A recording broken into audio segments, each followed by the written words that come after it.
Greetings and welcome back, everyone, to The Angry Chicken. I'm Garrett, here as always with Jocelyn. How are you doing on this fine Tuesday, Joss? Not too bad. Things might cut out. We'll see. We're currently under a severe thunderstorm watch. So, yeah, it's booming outside my house, but the mic isn't grabbing it. So that's good. Yeah. So hopefully this will go smoothly. Or you may be signing up for an episode that has a lot of cuts and stitching together. And maybe I did a really good job and you'll never notice. Maybe. Yeah, but you guys might hear the dog in the background too. We'll see. But yeah, this is going to be a great show. It just means you're a good dog mom. That's really what it boils down to. You know, and I like to think when you invite the dog in, when it's storming outside, that you just do a full-on Hearthstone role play. You're like, it's wet outside. Come in. Meanwhile, the dog is just barking and wants to like murder the storm. And is that a dog tail or a cat tail? No, now the dog and the thunderstorm are scaring the cat, so now Thrall's here. So it's just one big happy animal family. Nice. Yeah. I'm lucky. 2 out of my 3 dogs don't really care about storms at all. But yeah, this episode filled up really fast with news, Josh. There's a lot about to happen in Hearthstone and a few things already happening. Yeah, I'm always worried on kind of Mondays that, you know, I'm putting the show notes together and stuff and I'm looking and I'm like, man, there's not a lot this week. Are we going to have enough to fill? I should probably, you know, we'll talk about this and this and this and, you know, pulling topics out of thin air. And most of what I come up with on Sunday and Monday gets cut because the beginning of the week starts and Hearthstone's like, bam, news, bam, this thing. Yeah. And I'm like, okay, cut. Yeah. It's an early week news cycle for the most part with Hearthstone. There's always the chance of the Friday thing, but usually there's like one Friday thing, and there's a relatively high chance of like 3 to 4 Tuesday things. You know, it happens for sure. But yeah, there's a lot of rad stuff going on. So before we get into it, want to thank our patrons supporting us over at patreon.com/TAC. Thank you so much, folks, for supporting the podcast. It is the best ways to support us. So if you want to get some awesome perks like early signups for our tournaments, access to the patron-only Discord where you can, you know, poke Jocelyn and I on the regular. You get to find out what decks we're doing for strategy early. You get to talk to folks who know how to play that deck and just make some Hearthstone friends. Plus some other things. Head on over to patreon.com/TAC. And to our latest patron, Jocelyn, that's how caught up we are. We'd like to thank Carolyn H. Thank you, Carolyn. We appreciate the support. And while we're also in here and talking kind of about our community, we should talk about the Angriest Chicken Open because Saviors of Taco happened this past weekend, and it's time to congratulate our champion, Kemba, who piloted Highlander Warlock, Quest Paladin, and Highlander Hunter, because Priest was banned, to a hard-fought 3-2 victory against Epi-Knights, Quest Paladin, Quest Druid, and Highlander Hunter. I don't think these Questality, so fun. I don't think these games were super short. This sounds like these games could go kind of long. Yep. A little bit. And Highlander Warlock, that's so cool. Yeah, I saw a couple of those. Sound neat. Saw a couple of those in there. Seems to be a kind of a popular deck with our community. So good job. Also, Epi-Knight's Quest Shaman was banned, in case you're kind of curious what happened in the finals in terms of banning and whatnot. So congrats to our top 4. You have all won 15 Oldham packs, and congratulations to our 2 randomly drawn winners, Dryan and The Show. Folks, if you've never competed in a taco before, we always draw 2 random winners. So it's really, they're fun events. If you know, when the next time comes around, you should definitely give it a shot. You know, play against your fellow Angry Chicken fans in a fun community tournament, and you might even win yourself some packs. I did check before the show, and all of our winners have accepted my friend request on Battle.net, and we do need to be friends, however, for 48 hours, I believe, before I can send you packs. And I'm about to travel tomorrow, so you might get your packs next week, everybody. But I promise I will get them out to you. But they're on the way. Yes, exactly. I will totally get them out to you. And coming soon, TM. No, don't put the TM. It's definitely going to be soon. Definitely going to be soon. It will not be more than a week. It'll definitely be way faster than any other Hearthstone tournament pays out. So there you go. Oh, little shade. It's just got a little dimmer in here, Joss. A lot of shade being thrown. Anyways, as mentioned, there's a lot to talk about in Hearthstone this week. So let's get right into it, because there's what some people might call good news, everyone. Oh, no. There are some big changes coming, Joss. to Hearthstone. Yeah. There's lots of stuff coming. I'm really excited, especially about the thing we're going to hear more about on Friday. Dude. I can't wait. I know what I'm going to be reading all about it on the plane. I'll be on a plane back home on Saturday. So Saturday, I'm going to be on that plane, like with my knees jammed into the seat in front of me because they do not make planes for people that are, taller than 5 feet. No, they definitely do not. I'm going to be sitting in there and I'm going to be catching up, finding out what wild cards are coming back to standard for the next event, for the next big Hearthstone event. They're continuing it, Jocelyn, where they're doing what we were hoping they were going to do while still surprising us. We, on this show, after the mech event, we said, man, this is awesome. What a great cadence of updates for the game of Hearthstone. That's so rad. I wonder if they're going to do this in between every single expansion. And the answer looks to be yes, but not in the way you think. This isn't another buff event. They're not going to Rastakan's Rumble and buffing cards from that expansion, which is like where my brain just went. Even though there hadn't been a pattern, my brain starts inventing patterns. Obviously. Duh, of course. But there is a big event coming, and it's bringing with it cards that are now strictly in Wild, bringing it back to Standard. They're bringing back some of the big, most memorable cards, and it's going to be 23 cards in total that will be returning to the Standard format. However, at this moment in time, we only know that N'Zoth and Ragnaros are confirmed. Those are the only 2 cards, but what we're off to a good start, in my opinion. It has been, I know, think back, Joss. Think back to before the Wild split to Hearthstone Esports. I know we got pretty tired there about Ragnaros RNG shots deciding some games, but I think it's been long enough.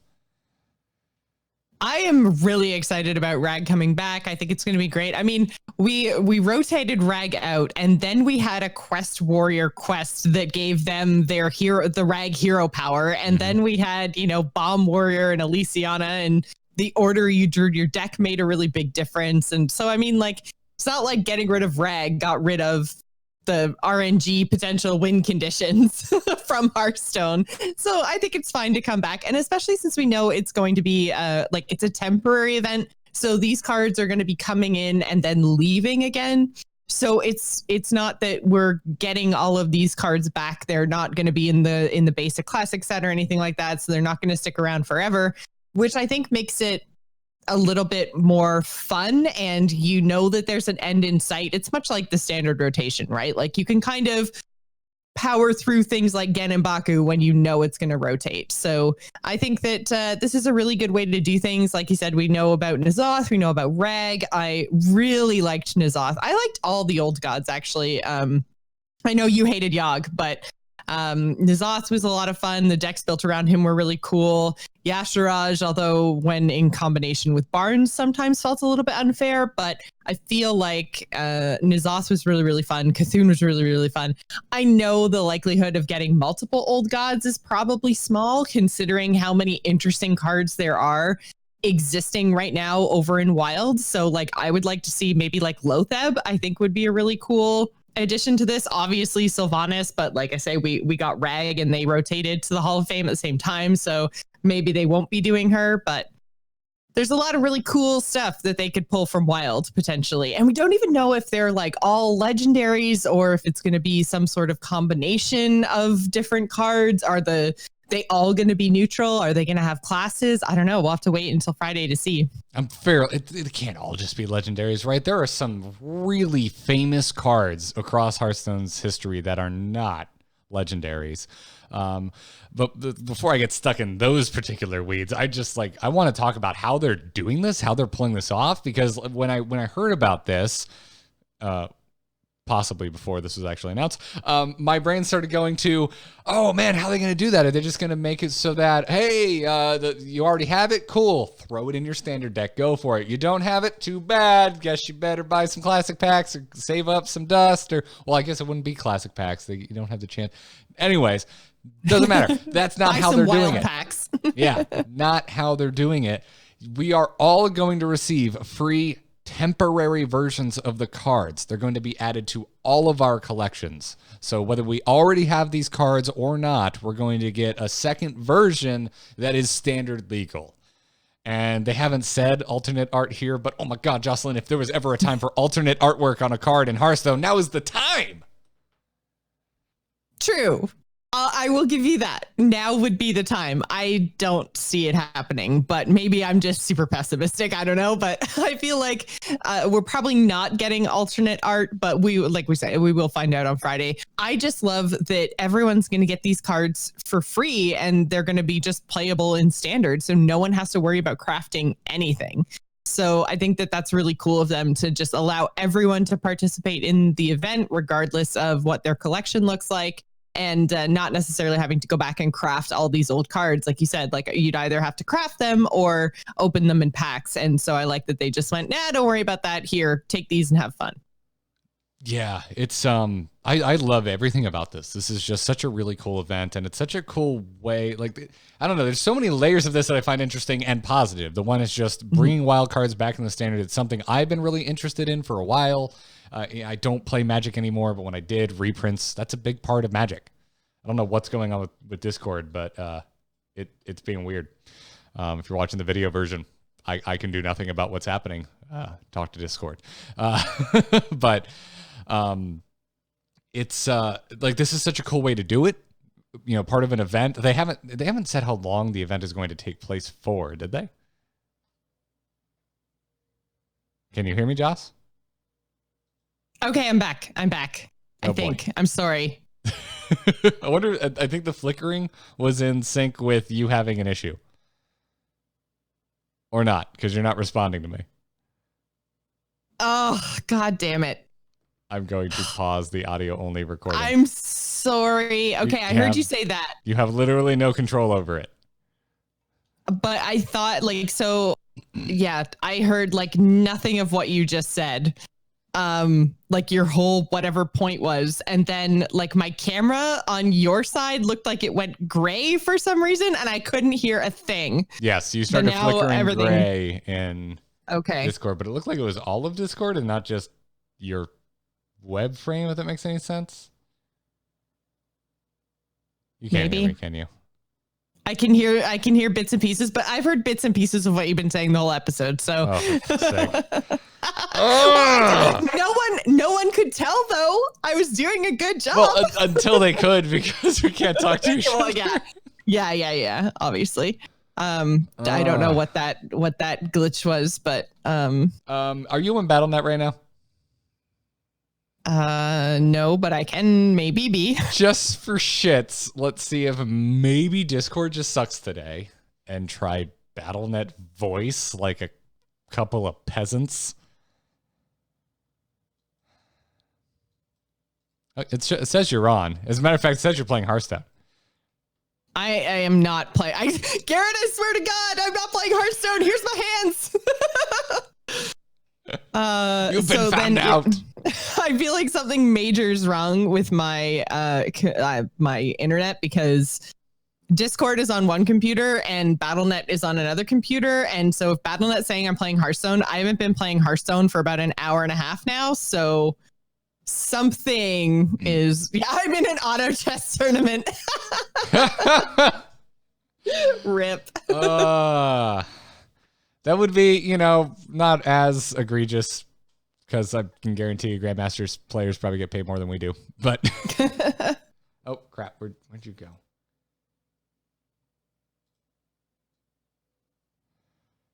Cool. Sorry, just take me a second. I have to. No, it's all right. It's all right. Sorry, folks. There's just not much we can do about this. It's a rough day.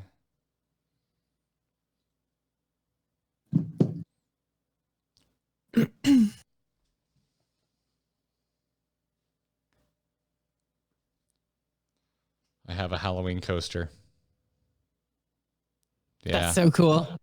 Silver inlaid freaking cobwebs. Yeah. It's good. It's good. Except I use it all year interesting. long. What? Well, I just had a message on my phone saying network connection is limited, and my phone isn't on Wi-Fi. My phone's on phone. So you're just having all kinds of problems. I think I think just Canada's fucked right now. All of Canada. All of Canada.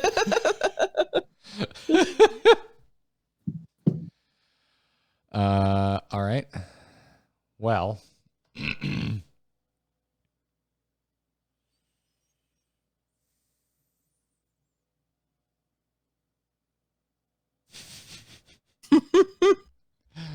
Okay, so you want to try BattleNet voice? Just for shits, because like we could, if it works, it works, and I can just pull your video in through Discord and mute everything else.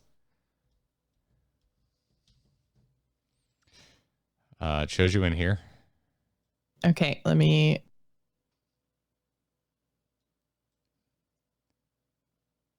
Muting myself in Discord. Can you hear me in BattleNet voice?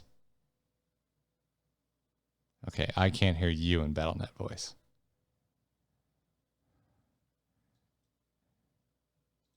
Twitch Jocelyn would probably reply, I am aware, give me a moment, you impatient butt. Now I can hear you. You're coming out the wrong hole, but that is something I can fix.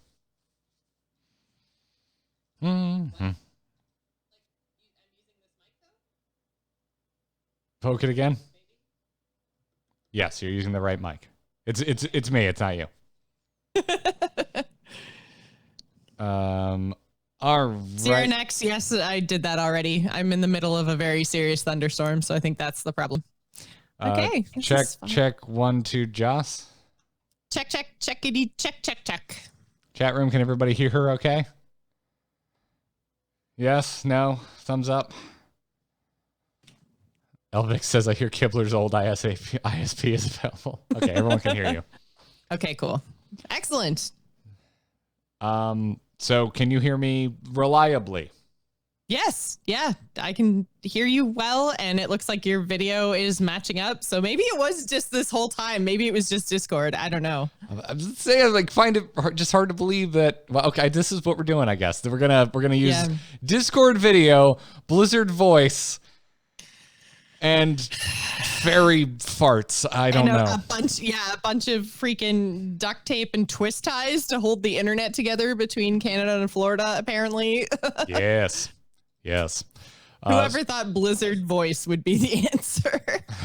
It's really good. I use it to talk to Kyle all the time, like for everything except podcasting, because he's always on it. He's always like, he just pings me on there. And I always look at him like, dude, like there's Discord right there. Let's just use that. But he always just uses this, and the quality is good. Okay. Cool. So we were talking about I'll just go back into my rant about how I like the different levels of why this is good. Yes. Okay. Do that whole thing again, because I did not hear any of that. Okay. All right. If you're watching on YouTube and I didn't cut this out, it means I'm on a plane and I ran out of time. Podcast audio listeners, it's really easy for me to cut this out, so you wouldn't know. Let me return to the image overlay. Bring it up. And cool. Josh, I love this for like multiple levels. This works on multiple levels. One is just bringing wildcards back to standard. I don't play Magic anymore, but when I did, reprints, it's really common in Magic. It is super common to have cards reprinted, which is like bringing a card that got out of the standard rotation to Magic and then making it standard legal again. At least when I was playing, usually in the form of like the first set of the year, bring in cards from past sets that you recognize. Well, and that was something that we were like, Hearthstone had always said that they weren't going to do, and that they kind of railed against. And so this, I think you're right. This seems like exactly that, temporary reprints that we're going to have access to. It is straight up this card. It's not, N'Zoth with a new name. So I think this is really cool.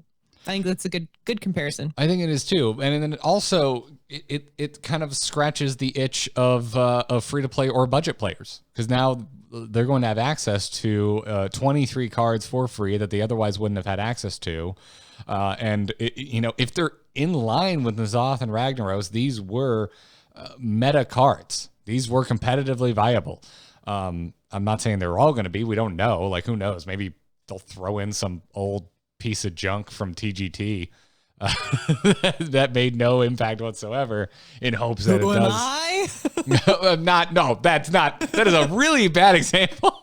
Some piece of junk from TGT card Yep. that I can remember. A piece of junk TGT card that didn't see play. Jocelyn references the most infamous card from TGT ever. Well, I mean, yeah, that's the one from TGT I could see them bringing back because that would be super, super fun. And I think meta defining in a time where there's other things that can compete. Like Secret Paladin was super, super powerful in TGT because there was nothing else that could really compete with it. But Hearthstone's growing so much.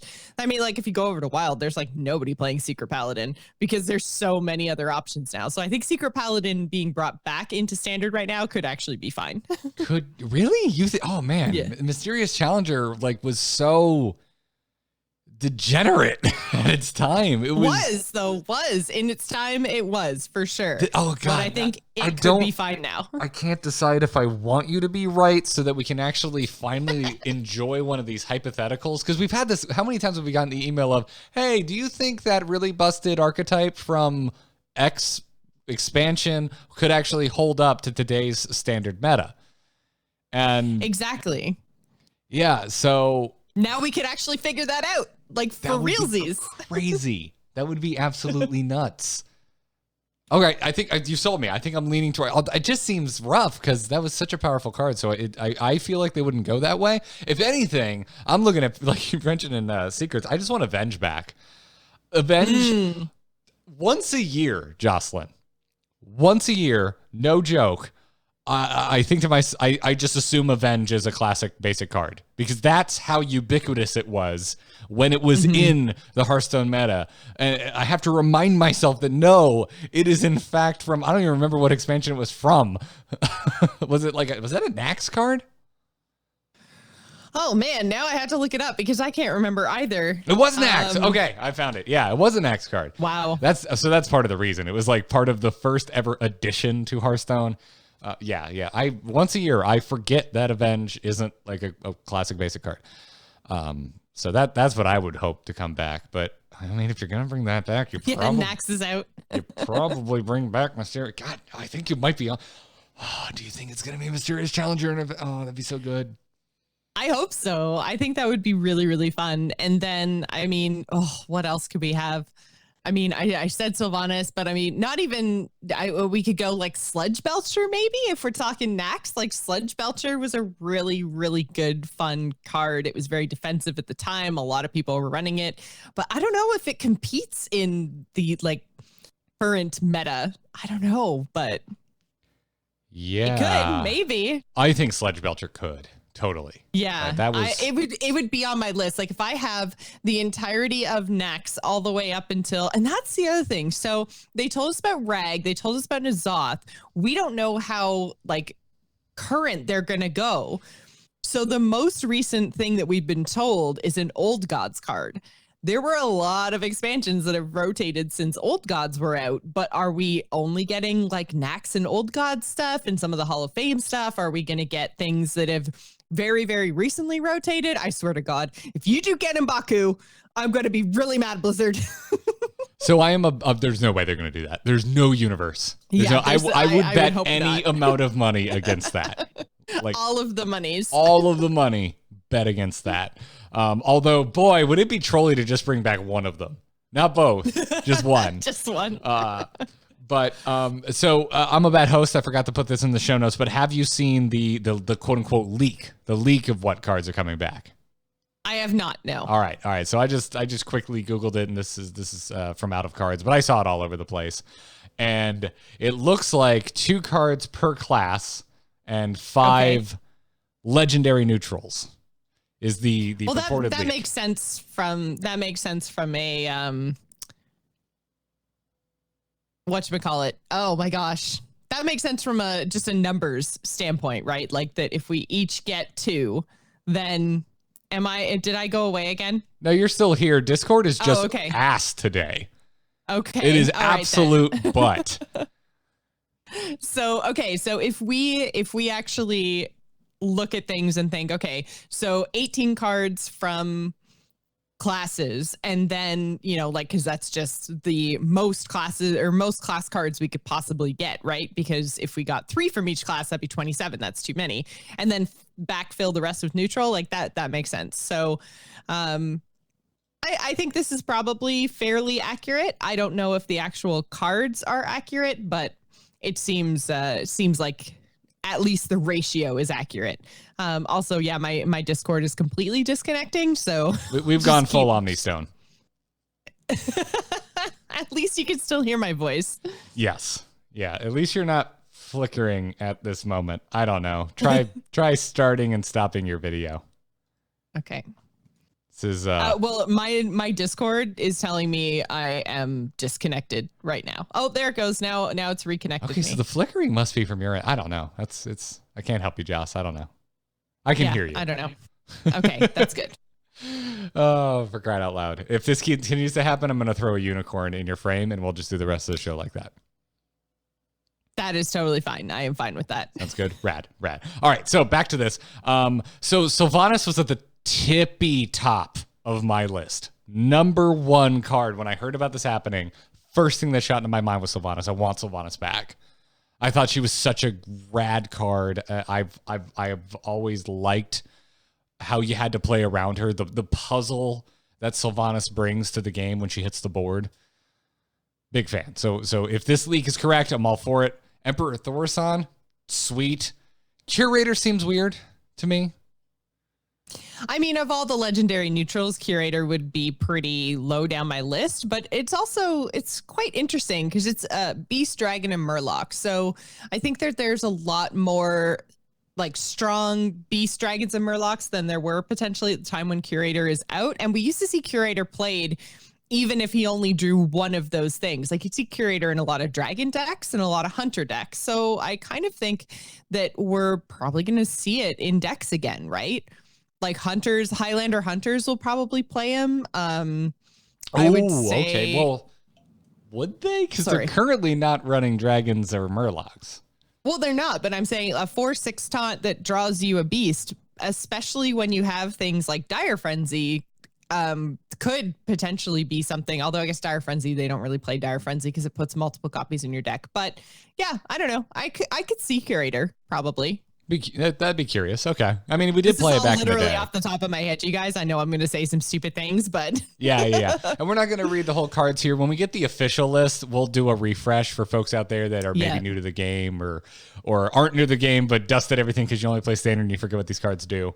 But since we're dealing in Scuttlebutt territory, we're not going to do a full card refresher right now. We're going to have a more casual.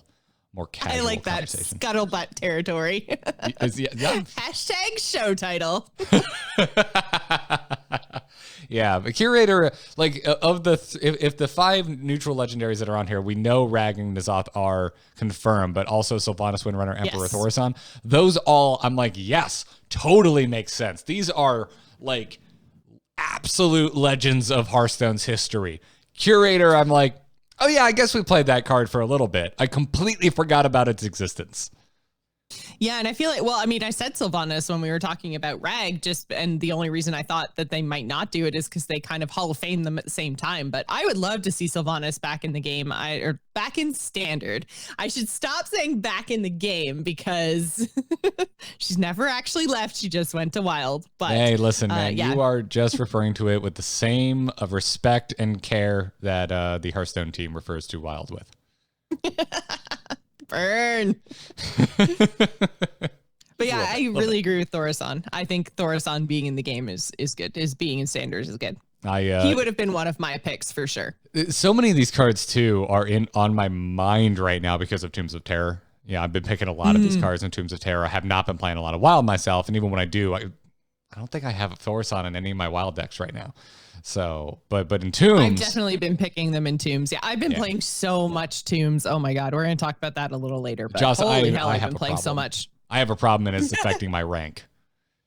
Oh, me too. I hardly played any ranked this season, and I looked at it yesterday. I was like, oh my God, we're at the end of the September season.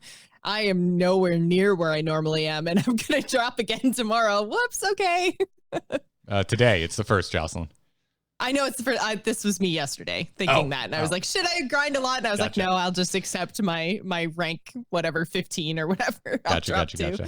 All right, well, let's continue having a little bit of fun here and relatively quickly move through the leaks because they could end up being wrong. But how did we end up pronouncing? Was it Kyun, the Forgotten King? I don't remember. Kuhn. Anyway, yeah. So Kuhn, Astral Communion are the two leaked Druid cards. So one legendary, one epic. I mean, Kuhn made big splashes. A lot of play. Kuhn. He was often played next to Aviana before she got changed. So, I mean, I'm sure that there are ways to still play with him and probably some cool combos that he's going to create. Maybe Astral Communion. I think Astral Communion's a really weird,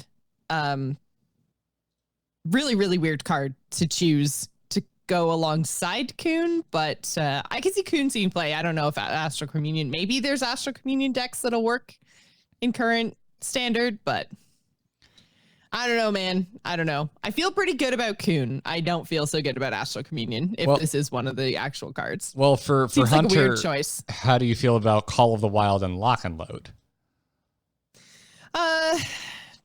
Again, yeah, less good, but Call of the Wild was powerful, but maybe it'll see play in Highlander lists. I don't see Lock and Load seeing play, though. Lock and Load didn't see play really in any kind of like standard powerful meta deck. So I look at Lock and Load and I'm like, yeah, okay, Highlander is seeing play, so why not? It's the kind of card that can give you a lot more gas.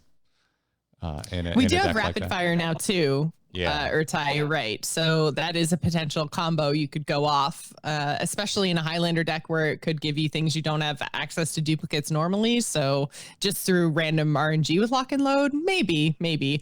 But I also think Hunter is super powerful right now and they maybe don't need help. But at the same time, I want to see these wild cards actually have an impact, right? So anytime some of these leaks show me cards that I don't necessarily think are going to make a big impact, I'm kind of like, maybe wasted opportunity. Possibly. Wild card. Call of the Wild makes total sense. Getting into the leaked mage cards, Flame Waker and Babbling Book. Yeah, no surprises here. Flame Waker feels like you know how every now and then we kind of we have fun with the idea of redoing the classic and basic set, saying why don't you like throw some of the trash out of there, grab some stuff from Wild that feel like backbones of the class from Hearthstone's history and make those a basic standard card. Flame Waker at the top of my list. That is a card I feel like should just be in the basic and classic set. Yeah, Flamewaker and Babbling Book both I like for choices of mage cards. I think they're going to be a lot of fun to play with. They were powerful in their day. They were inclusions in mage. These ones make way more sense to me than the Hunter leaks. So cross your fingers, I guess. I think Flamewaker is really fun. It's been a while since we've played with Flamewaker. That's the other piece, right? Yeah, quite a long time in standard. Leaked Paladin cards are Mysterious Challenger and Avenge. I did not see this. Yes! Oh, God, you might be exactly right, Jocelyn. Oh, man. Oh. Everybody, just get ready. If you didn't live through the Mysterious Challenger meta, just get ready for turn 6 Christmas trees against Paladin. Yes. Like, all the secrets, just ting, ting, ting, ting, ting, ting, ting, ting, ting. You're going to listen to, you're going to go to sleep at night, and you're just going to hear, your eyes are going to close, it's going to be pitch black, and you're just going to hear, who am I? And you're just going to wake up in a cold sweat. You're going to launch out of bed. Like you're the... Man, I'm stoked. That's awesome. I want to see Secret Paladin back in the meta again. I think it's going to be so good. I'm kind of down. I'm down because they're probably, let's face it, they're probably going to come from Murlocs at some point, right? You would think so. Right. Leaked priest cards, Light Bomb and Vol'jin. I like this.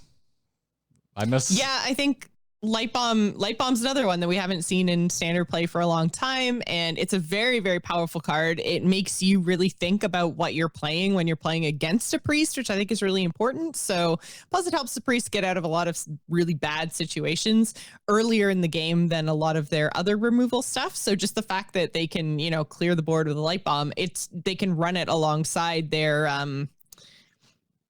Mass Hysteria, the one that makes all the things attack all the things. That's what this was. All the removal. Priest looks across from the table, looks across the table at Warrior and goes, "You want to go? You think you've got a lot of removal? Well, I just got Light Bomb back, buddy." And Garrett just goes, "Huh." That's all he does. Vol'jin as well. I mean, both these cards are from GVG. If this turns out to be true, Vol'jin was a card that saw a lot of play. This was a card I believe I never got. Like, I just never cracked it. Well, now you're going to get a free version, so you'll have a chance to play with it. I wonder if I have Vol'jin now. I honestly don't know. But this is a card I really liked back in the day. And you're flickering again, so guess what? Jocelyn, you are now a unicorn for the rest of the show. I get to be a unicorn? Yay! Unicorn for the rest of the show. I give up on your Discord video, so you can go ahead and kill it if you want. Okay, that's fine. All right, I'm going to. I'm actually going to kill Discord completely then. All right, cool. Cool. You're not going to have real-time visual aids from my video, but whatever. It's fine. That's okay. All right. Leaked rogue cards. Shaku the Collector, which I haven't thought about this card in a very long time. Yeah. I don't even remember ever really seeing it played, to be honest. Yeah, this one I'm going to reread because honestly, I don't really remember Shaku. This is the 3-mana 2/3 for rogues that has stealth and reads whenever this attacks, add a random card to your hand from your opponent's class. So very on brand considering how much burgling has been added to the rogue class in the past year.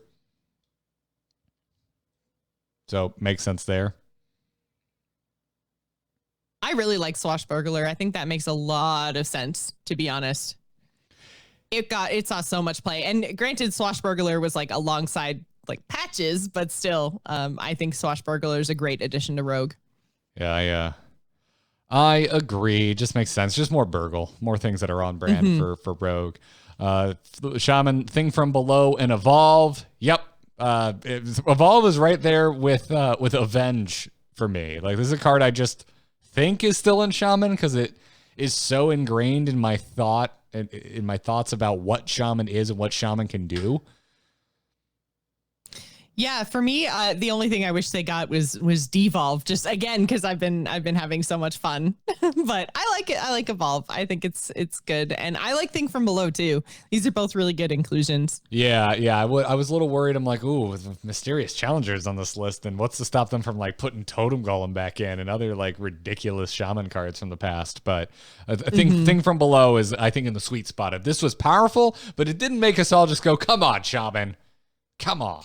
Yeah, and the other thing is it doesn't fit exactly. It's very similar to Mysterious Challenger. It was powerful in its day, but it doesn't actually really fit into what Shaman is currently doing, which makes me think this could be a real meta shakeup card because it is powerful. It's super powerful. Yeah, so I would like to see Shamans do maybe a little more like tokeny stuff. I'm cool with that as opposed to battle cry stuff. It feels like they've been focusing on battle cries for a while. Yeah, it's not Tunnel Trog into Totem Golem. Okay, it's not exactly that. So yeah. I'm all for it. But it could have been. Oh, can you imagine? If they're doing 2 cards a class, well, and it still could be. I mean, again, this is a leak. Could be. Yeah, these are leaks, so it still could be for sure. It could be. Warlock Imp Gang Boss and Renounce Darkness, which is the replace your hero power and Warlock cards with another classes. The cards cost 1 less. So Renounce Darkness. Meme as hell, so I'm just going to move straight back to Imp Gang Boss and say, please let this be true, because this card was, again, a huge workhorse of the Warlock class for a long time. Yeah, I think this Imp Gang Boss would be a good choice. It feeds into the Warlock Zoo kind of archetype. I was going to say mentality, but archetype is a better word there. So I just feel like Imp Gang Boss is probably a really good choice. It does feed into a little bit what Warlock's doing right now, but still a very good choice. It's a solid choice. It's something that saw a lot of play. It's iconic. So I'm in. It is. And then finally leaked warrior cards, Bloodhoof Brave and Varian Rin. Yes, please. I'm down for this. Bloodhoof, definitely. Varian, I mean, Varian never really saw much play. That's at why I'm all. excited about it, because it was a card I was really stoked about on back in the day, and it didn't really find a home. So I'm hoping maybe it could find a home now. Yeah, maybe now. I'd like to think that if these are the cards that we're going to see, if this leak is true, that then they've taken a really good look at Standard and they've had all the conversations that we usually have about, you know, what would be impactful, what would change the meta, what would give classes alternate options to what they're currently doing. I hope they've had those conversations on the Hearthstone side, and that's why they've chosen these cards, because they think that they'll see play. They think they're going to be exciting. It would suck if out of all the possible cards you had to choose from, you ended up choosing cards from a class that didn't change what they were doing or didn't impact the meta at all when you're doing a big event like this. So maybe you're right. Maybe things have slowed down a little bit, or whatever it is, whatever the case is, it's Varian will see play. Maybe it is a control-y kind of card that allows you to do big bombs, and there's more space for that in the current meta. I don't know, but overall, there's a lot of iconic stuff in here. I'm super, super stoked. Yeah. Assuming, again, that this is what we're actually getting. Outside of, like, there's a few exceptions, like Astral Communion, Lock and Load, Vol'jin, Shaku, and I would say probably Renounced Darkness are all things that I'm kind of like, really? But they're also kind of fun stuff. So I think Vol'jin, they can be super memey. I'll go to bat for Vol'jin, but I'm with you on everything else. Yeah. With you on everything else. And the other thing is too, so we're getting more information. We'll know the actual card list on October 4th. So that's this coming Friday. I don't think that the event will actually start on Friday. I think we're going to get the details of the event and then it's going to happen, because Friday is actually the last week of Hearthstone Grandmasters. So I can't see them saying, like, we're going to put this big giant wrench into the week where we're also getting relegations, right? Yeah, no, there's no way. There's absolutely no way. Again, I would put, like Gen and Baku, I would bet against that. Any amount of money, let's go. Yeah, so I'm sure we're going to get details on Friday, and then the event will possibly start like the following Tuesday or something, because like I say, it is the final week of Grandmasters, and then playoffs happen at BlizzCon. So I would assume that the event would run kind of from Tuesday through to BlizzCon, because again, I can't see them playing with really weird wild cards in Standard during BlizzCon playoffs. Oh, see, I'm thinking this. We're doing this all the way until the new year. Whoa. Okay. I think even it's through another expansion release. Yeah. Why not? I don't know. I mean, maybe, like, to me, I would assume that an event would be a few weeks long, like the Fire Festival. That was the few weeks in the summer. Yeah, and I guess kind of lead up to the next expansion. And I can't imagine that it would go through playoffs. Although, if it does come out on Tuesday, it does give players a few weeks to get some decks together and get ready for a BlizzCon. And I mean, a BlizzCon featuring Mysterious Challenger, Sylvanas, Rag, like that could be super nostalgic and exciting. It would be cool if they did. I just assumed that they would kind of keep this away from their championships, but maybe they won't. Well, my most surface level defense is the card. Most of the card buffs in Rise of Mech were permanent and have affected this entire year of Hearthstone.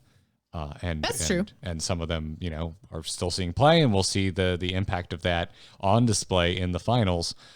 So why not? I mean, this is part of it. Although you are right, it will probably land at a point where we won't see any Grandmasters play with these cards until the finals. But I don't know. To me, I say sure. Why not? Let's. We've already seen a lot of play with the current card pool that there is. Let's in the finals. Why not? Inject. Why not mix it up? 23 cards of interest. Fair enough. I mean, like I say, I think it would be super cool as a viewer. That would be awesome. Yeah, as a viewer, I want it really bad, really, really bad. But also, you know, I'm being greedy. I'm already just happy that we're having the real finals at BlizzCon again, and I'm going, and I'll actually care about the Hearthstone esports that are happening, and that's already good enough for me. But this would be the cherry on top for me. Lorimon has a really interesting question from the chat room. Will these cards be in the pool for Discover and Evolutions? I would assume yes.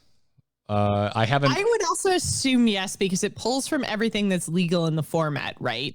Yes. So I would assume yes. But at the same time, I guess it depends how they actually implement it in the game. If they, well, I guess even if they do make them into their own collection, so like the whatever Halloween collection or something, or people put on costume, however they're theming this event, if they're all part of that air quotes collection, and that collection is standard legal, then absolutely that would mean that they would be in those pools. So I think yes.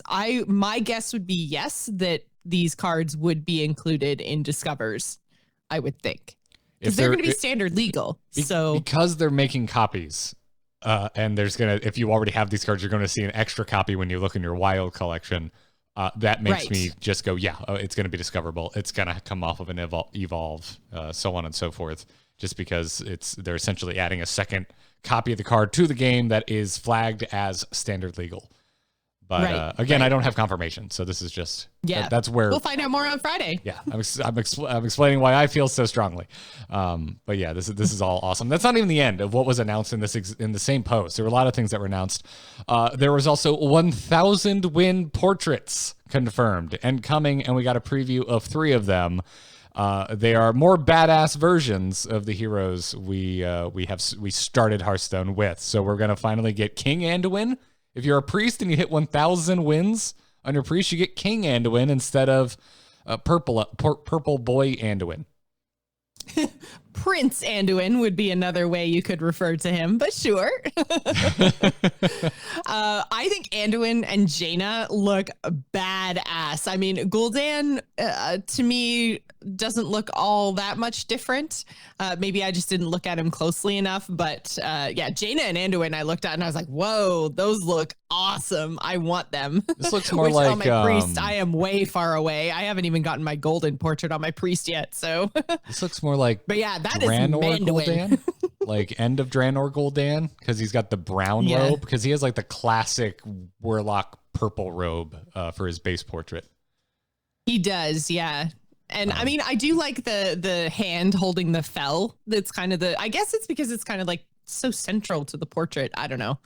I think Jaina looks amazing. Like, I want to cosplay as this. I've never seen like Fire Mage Jaina. She's always in blue, right? So she is always in blue. This is such a departure that I think her portrait is the greatest of all 3 of them, because it's so different. It is incredible. All I need to know is, what does the Paladin portrait look like? Because it's the only one I'm probably going to have for anytime soon. I need to see the Paladin one. It's also really cool that the portraits are going to be, I guess, like retroactive. It's not like you have to get 1,000 wins after they're introduced. So you can literally be working towards this right now, which we're going to talk about Hunter a little bit in our strategy section today. But I've been avoiding playing Hunter since I got my Golden Hunter hero, because I've been wanting to work on the other classes and get them all their wins. So, I mean, even air quotes not playing Hunter, I think I'm closing in on 700 wins on the Hunter. So it's my favorite class. I want to see what Rexxar looks like. But it's cool that like all of those 700, like I'm basically 300 wins away from earning my first class portrait, which is cool. Rexxar should be riding Huffer. Or the portrait should just be Huffer. So small. Just Huffer. Should just be Huffer. Okay. Like, Rexxar isn't even in the picture. It's just Huffer. Yeah, just Huffer. Yeah. But they are awesome portraits, and they'll be obviously golden too, because you've got your golden hero powers, so they'll be all animated and cool looking. They're so freaking good. They're so freaking good. The golden portraits were never a big motivator for me. These are a big motivator. These are so cool.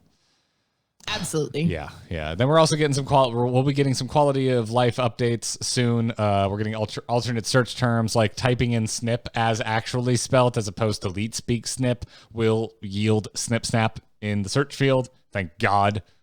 Can't tell you how many times I've messed this one up. And quests I changing. wonder what the Undertaker brings up. Like if I type in the Undertaker, I don't know what you're give me- referencing. The Undertaker. I'm not gonna say it. You're not gonna. Undertaker is a wild card, Jocelyn. No, I know, but there's a standard legal card that is similar, and I'm curious to know that if you type What in is the name of the Undertaker, standard legal card, Jocelyn? It's the Undertaker. It's just spelt a little bit No, that differently. again, that is a wild card, Jocelyn. There's no the. It's just Undertaker. I'm telling you. I don't know what card you're talking there about. There is a standard. I don't know what card you're talking about. I'm not going to say it. Yeah, quests are changing as well. This is the quests that give you gold, like not daily quests, not like card quests. They're changing re-rolling. So like they're if you re-roll what they can in the game considers a slightly more difficult quest, which are the 60 gold quests, it is always now going to give you what the game considers an easy quest, which is a 50 gold quest. And they're also cutting some of the less popular daily quests, although they didn't tell us what those were.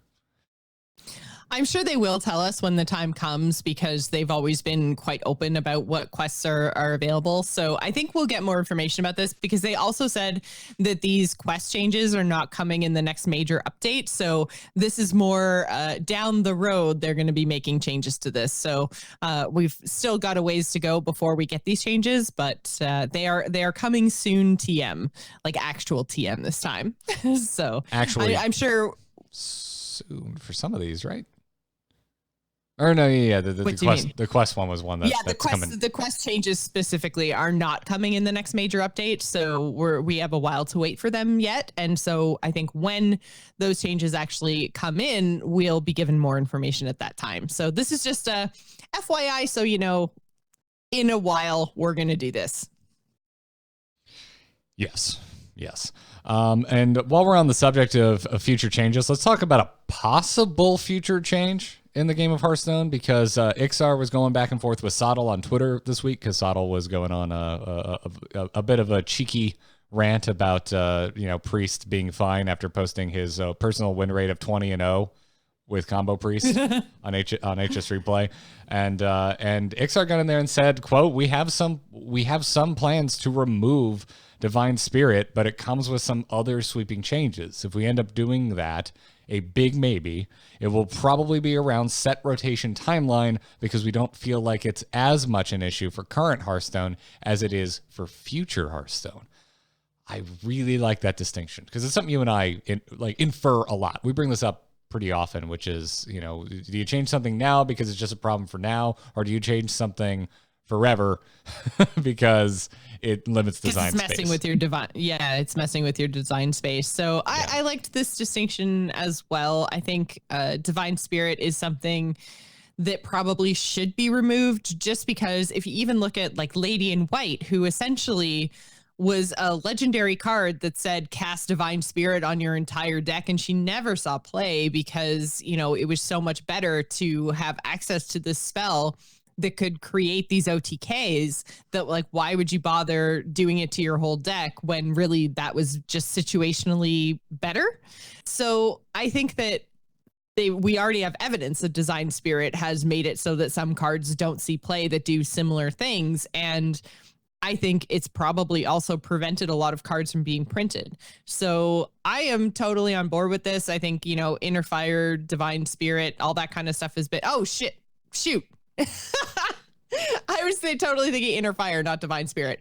Divine Spirit's just the health buff. But yeah, I think Inner Fire is a bigger problem. It's not as big of a problem without Divine Spirit. Well, I guess. But that combo has just been around for freaking ever, and it's kind of the go-to build all of the time. It's been the only viable priest archetype in a lot of different metas because it's if you can stick a big sticky minion, then you can get that OTK in. So I mean, we've seen some tempo variants of things like Spiteful Summoner Priest and Dragon Priest that have been successful, but then you get a rotation or a new expansion or something that makes one of those decks not as viable, and then all of a sudden you're back to, I guess, Cloning Gallery Priest would be another one, and all of a sudden you're back to the drawing board with Priest, and that drawing board is always that Divine Spirit inner combo combo. So I just yeah. Well, I am back to the drawing board. Inner Fire. Go ahead. I was going to say, I think that Inner Fire would probably be the thing that I would put on the chopping block, but I mean, Divine Spirit's also a pain in the butt, right? And you just get this gigantic minion you can never get through. I would probably just chop them both. I'm back to the drawing board of wanting classic and basic set to die. Go away. Get rid of it. Yeah, that too. We're stripping it so bare at this point. Why are we still doing this song and dance? Although this isn't confirmed, but still, what are we doing here? We're having a conversation about a problematic classic and basic card, and the reason that it's being brought up by Hearthstone developers is because it keeps being the rock, but from that being the well that a class goes back to. And we keep having this discussion over and over again about multiple classes and multiple classic and basic cards. So 100%. And I mean, I would be okay with just rotating classic basic forever and then doing card reprints, like actual straight up reprints. Like in the first set of every year, maybe you print Fireball and Pyroblast, and our sets end up being, 200 cards instead of 100 cards, but you can kind of make those decisions of what classic basic cards that you want in that standard year. I would be totally fine with that. If we could just take, 60 to 7 card reviews and say, all of these cards are reprints, moving on to the new stuff. I think that would be fine. Like just have one big expansion at the beginning of the year that included some reprints, and that would be good. I'd be fine with that. I would too. Tell me about China hosting another Gold Online tournament. Right. So this is actually going on right now. So September 27th to October 3rd. And basically, the big news here isn't just that China's hosting an online tournament. It's that the first tournament was so successful, they had 5K players. They upped it to 50K.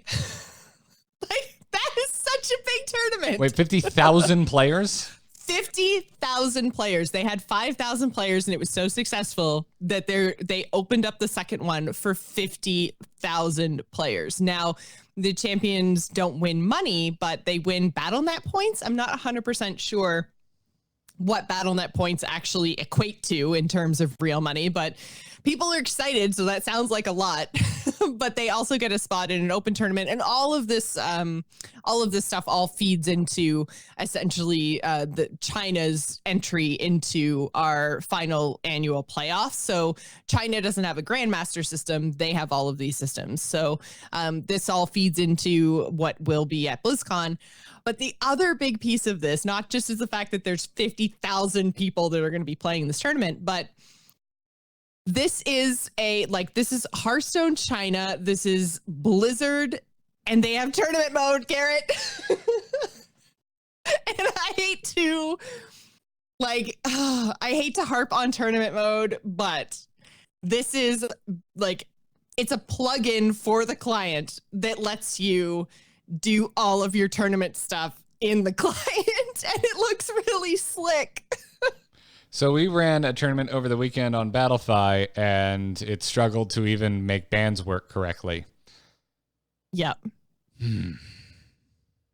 So all of everyone listening reported I would like everyone listening to get up, go to your kitchen. If you're at work, go to the work kitchen, find the salt shaker, take the top off, open your mouth, dump that salt across your tongue. Have you done that? That's how I feel right now. That's how I feel. And if you actually because the tournament page on hs.blizzard.cn, so the Chinese Blizzard page shows instructions on where to get the plugin and everything else, and it has screenshots step by step how to use. It's pretty straightforward, guys. You literally just add 3 decks to the tournament tracker based on your collection. It allows you to do all of your bans. It records your results. Yeah, and so this is a news.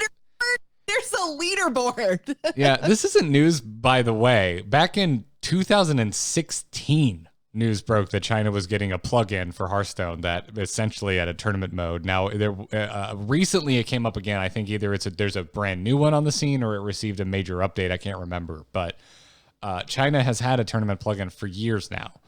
And I don't know why we can't be trusted with it. Like, why can't we have this? Yeah. So, well, I think what makes this different, I think, is now that this is a plugin in the client. And so it actually like talks to the client and stuff. I think that what China had before wasn't this, I guess, advanced.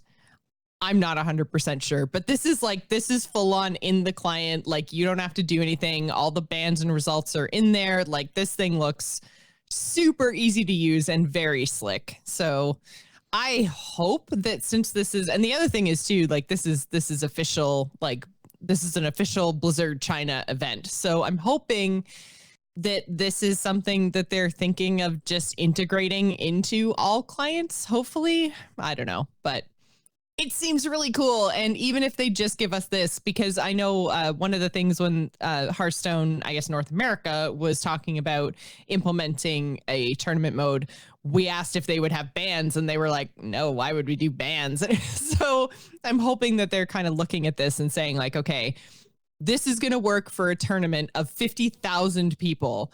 If this goes well, like maybe this will be bringing this over into the English client will be something that we see announced at BlizzCon. That's my prediction, is that, you know, this is the final test in the China Gold series, and we're going to see it announced for our clients at BlizzCon. I hope. Oh man, Joce, that is a bold prediction.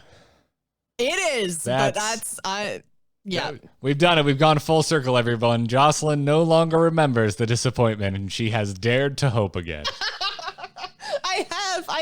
I dare to hope. I'm sorry. We've done it. Well, I won't rant on your parade. I hope you're right. I really do. I hope you're right. Well, that's sweet. We've got links to all of this in the show notes if you want to actually see what the tournament mode looks like. It looks slick. I mean, I can't even read what it is. It's on a Chinese website. I can't read any of this, but there are screenshots of it in action. It looks great.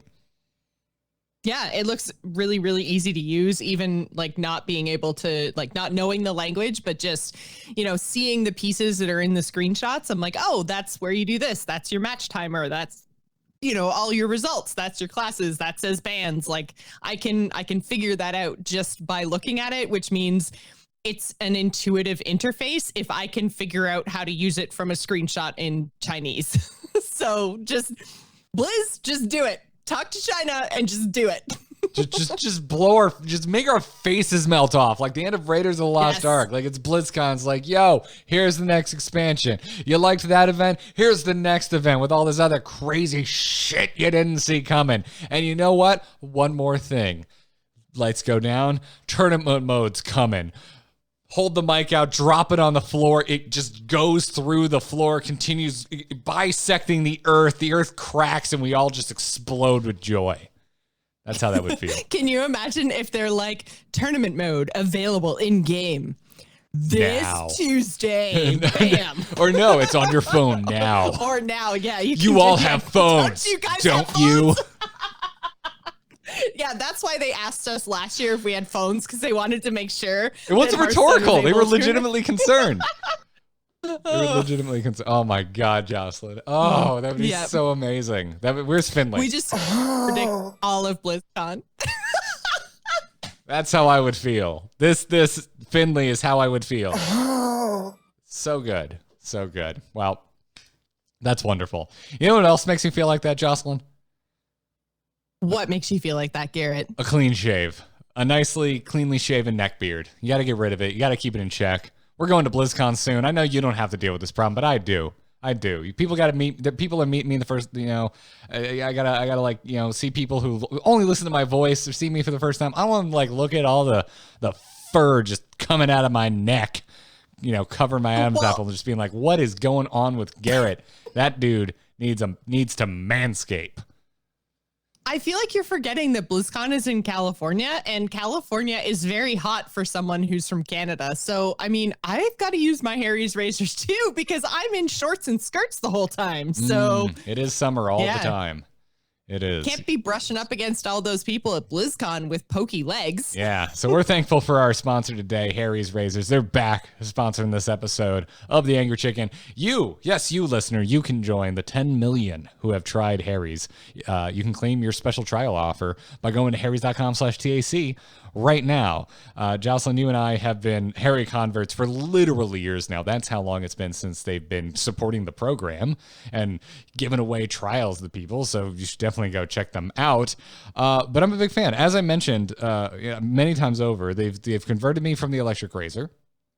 That's what I used to use for the longest time. And then they were like, hey, here you go. We're sponsoring you. Try this out. I'm like, okay. And I lather up. I'm like, well, this smells really good. And then I start shaving with their razor, and I'm like, oh, this actually feels really nice. It's not pulling. I'm not bleeding. But I'm like, at the end of this, I might be irritated. I wipe off, I splash off. I'm not irritated. It's great. I smell good. I get a super clean shave. They've also, I've been using it so long. I remember a time when they didn't have a trimmer blade. They've got a trimmer blade now. You just turn the razor around. If you're getting hard to reach places, you're just trying to tidy something up. When I've got the stubble, the 5 o'clock shadow like I've got right now, I can really get a nice clean line. I'm a big fan, Joss. Harry You look super fancy. Oh, thanks. I can definitely tell when you've used the trimmer blade. I'm like, ooh, look at those lines. Garrett's cut, but not so in good. The painful way. In the very nice way. As opposed to when I was using an electric razor, you're like, oh, Garrett's cut, and I'm concerned. You need a Band-Aid. Yeah, exactly. Yep. So go check them out. Redeem your Harry's trial set over at harrys.com/TAC. You're going to get yourself their weighted ergonomic handle for a firm grip, a 5-blade razor with lubricating strip, and that trimmer blade I go on and on about. Their rich lathering shave gel with aloe to keep your skin hydrated, which I really need right now. It's not cool here yet, but it's drying out. Our rainy season is over. The hydration, I'm really thankful for it. And I can tell because I don't shave my nose, and my nose has been drying out like crazy. But my face, wonderful. Doing just fine. You also get a travel blade, so you can pop it in your luggage, take it with you to BlizzCon, keep yourself nice and groomed over the hot, sweaty, nerdy, blizzard-covered weekend. It's going to be wonderful. Go to harrys.com/TAC and start shaving better today. We thank them for the support.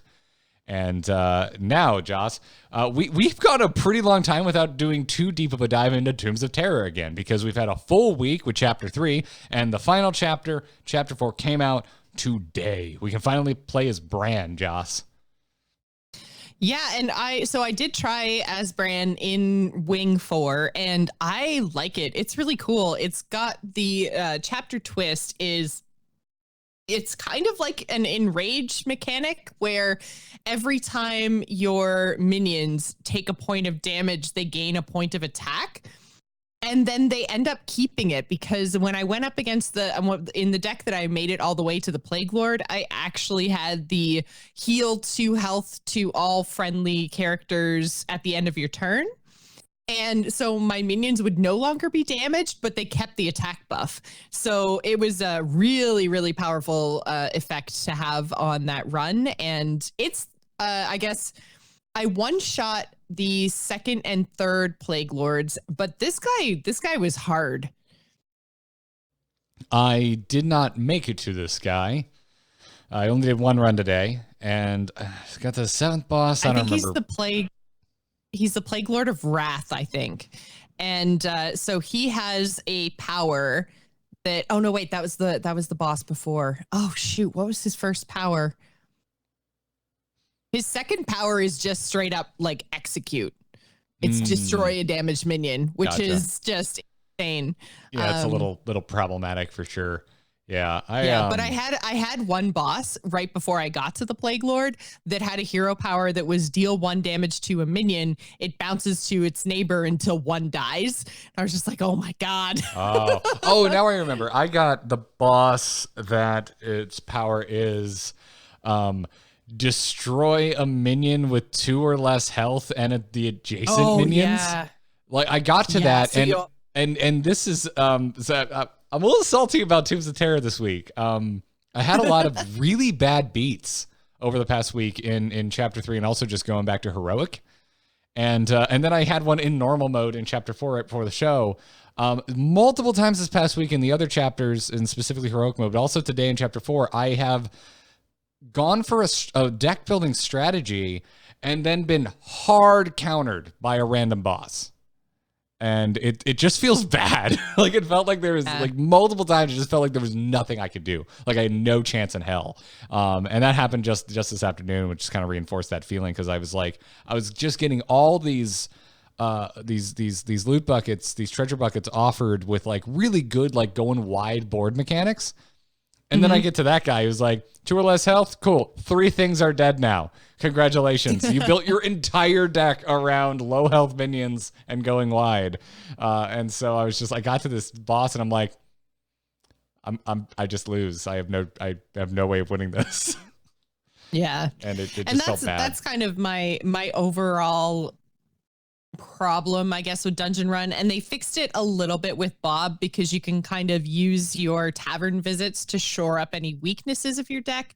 But still, like Bob doesn't totally change your deck, and the minions that you have to work with are randomly drawn from your deck at the same time too, right? So exactly. I mean, as much as he helps, you can't target what you want to fix, basically. I hope for the next one that if we do this again, can we just have Bob for our whole deck? Like, why can't we just get his cards and then look at our entire deck list? Yeah, that would be great. I think it's probably an interface thing, but I mean, I don't know why Bob has to be an encounter on the game board and why he couldn't be a thing that pops up in the same spot as where your bucket selection is, right? Like, so you select your buckets and then Bob pops up and says, hey, here's your options. What do you want to do to your deck? Yeah, I don't know. Catchtar says phone wise, we can currently scroll maybe on the phone. Phones. We can I can make a Highlander list on a phone and then I can scroll through it. So, I mean, is it the best thing in the world? No, I basically never play on my phone because I hate it, but it still works. Yeah. It's weird. I think in the past week, I'm starting to get a little burnout on single player. I say starting really? because I am not at all. I played a lot of it. I played a lot of it this past week, Joce. I played a lot on the weekend because we were traveling for family things, so we spent a lot of time in the car. So I think I probably played like close to 12 hours of the single player. You bring up a good point too. I'm going to be on a plane this week too, so I'm probably not done, even though I'm starting to see the cracks. But there's still so much I like. Like, I still love the starter treasures and unlocking all of those, and it's great. And really, like, my only feel bad has just been through like random matchups with bosses that just hard counter a strategy. I was having a lot of fun, like, following. Like, you see the treasures come up, and I'm just happy with it. And that's probably my biggest pet peeve is not so much that you get countered directly by a boss, is that if you start to build something very specific and you like the way that it's working and then you run into a boss that you can't defeat, it's like you literally can't really duplicate that again because of all of the random mechanics that go into it. So, I mean, I had a really cool like deck that had some augmented Elix in it, and then I had a treasure that had, once you play a minion, shuffle 1 mana copies of it into your deck, and that was a really cool combo I had going on. And there were a couple of other pieces to it that made it feel like a really strong deck. But then you're right, I came up against a boss that I just couldn't defeat with that strategy, and then I was like, well, I was having a lot of fun playing that style of a deck, and now it's unlikely that I'll be able to get that combination again. So I understand the feeling you're having with single player, because those moments I think do feel really bad when you're having fun with the deck that you've built. Yeah, it feels like I'm being punished for having a good time, and I had that feeling multiple times this week. And this isn't me like totally dumping on this. I still think it's really good, and this whole year for single player has been one of the crowning achievements of what I keep saying this. I think 2019 is the best year in Hearthstone we have ever had. Like, I'm so stoked on it. I know you're doing the Con Before the Storm Hearthstone panel this year, right?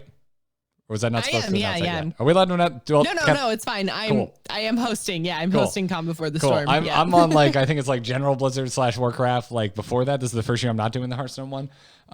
Yeah. But like every year on that panel. Yeah, like, so they bumped you to the general one. They bumped me from Warcraft to Hearthstone. bump seems bad. It's like they moved us up. Yeah. They're moving us around. Yes. They're moving us around. It's almost like there's not a heroes panel and it makes me sad. Yeah. Anyways. I think that's definitely what happened. That's 100% I think what happened. Anyways, but on that panel, like we always kind of talk about this year in Hearthstone. You know, it's the night before BlizzCon. What's on your mind? It's also a good time to kind of look back on Hearthstone, and it always comes up like, how do you think this year is? And last year, like I was pretty down on Hearthstone last year. I think they had a really rough year. I think they didn't grow. They canceled tournament mode. Like the biggest exciting, like most different thing that they announced last year, they just killed. So it was weird, and it was kind of weird being on that panel and kind of talking about it, because I'm like, well, it's night before BlizzCon. I'm feeling great, but like if you're gonna ask me my thoughts about how I think Hearthstone did this year, I didn't think they did a great job. But here we are now. Yeah. You know, we're 4 weeks away from BlizzCon, Joce. I think they've killed it. I think they've done an absolute killer job. So when I talk about this, these are pretty minor critiques. I'm talking about like my feelings and game design and places where I think they could improve. And I still think like it's a balancing act with single player, because the boss randomness, it's part of the fun in a certain way, because you don't know what you're going up against, but it's also one of, I still think, the strongest culprits of removing fun from this mode. Is because, but the other thing is too, and I can't quite put my finger on it, and maybe I just got lucky. Maybe I just got lucky in Dollar Run Heist, but I never had this feeling in Dollar Run Heist. I didn't feel like at any point the bosses were designed in such a way that it was like really hard countering my deck building strategy, and yet I've had that feeling a lot with Tombs of Terror. So well, it kind of goes back to my criticism of their design in general, or something I wish that they would implement with this single player if they're going to continue down the dungeon run route, is that I would really like to see them let us know what your 8 bosses are going to be, because then you can kind of say, okay, I can make a strategy for the entire run. And if that means that you have to make the boss hero powers or whatever that much more powerful to kind of combat the fact that you know ahead of time and you can attempt to build around it, fine. Make the bosses more powerful. Big, crazy, powerful things happening in single player is what makes the mode so fun. So if you have to make the bosses more powerful to balance out the fact that we can see them at the start of the run, fine. But I just wish that they would let us know what we're going to go up against, because you're right. The whole mode feels so fun, but it feels so bad when you get hard countered by a boss. So if you either knew that was coming or like knew it was coming and were able to build around it, then I think that would just get rid of those really feel bad moments. Yeah, I agree. Or again, send me to Bob and let me look at my whole deck list. I think that would do a lot to help that as well. It's kind of sharing up your deck. But yeah, it's just interesting. I don't know. Maybe just something I wanted to talk about. It's like I said, this is just very much like a feeling thing. So, oh, for sure. Yeah. But overall, still really enjoying it. Still having the itch to get through heroic, and that's kind of like this strange upside, I guess, to the way this is, because it does feel like you've never liked heroic. Like you've never made serious inroads into heroic in single player Hearthstone content, right? I did in Dollar Run Heist. I still haven't completed it, but like I got the first 2 done really quick. It was just by the time we got to the end of it, other things were happening. It wasn't that long after that. I mean, look at what's happening right now. They just announced the wild event for standard, and I'm like, I'm gonna fall off of this as soon as that happens. I know I'm gonna be sucked back into the standard ladder really hard, because I'm stoked about this event, and I don't think it's a bad thing. I think that's okay. That's on me. Yeah, I would rather not do something in Hearthstone because I think there's something else cooler to do, rather than max it out because I feel there's nothing else to do.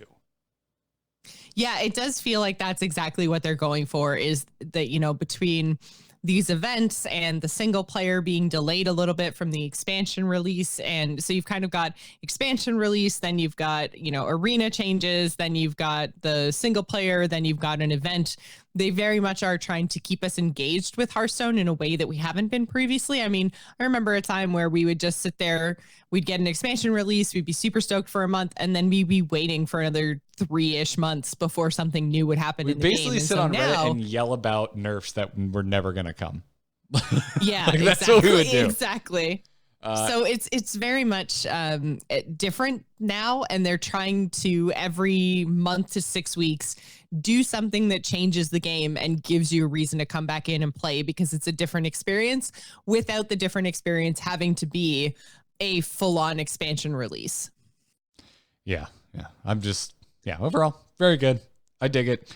While we're on the subject of BlizzCon a little bit there, Joce, the virtual ticket was announced and pricing was announced today, which isn't usually that big of a deal, but we did get our teases of our digital in-game goodies for BlizzCon.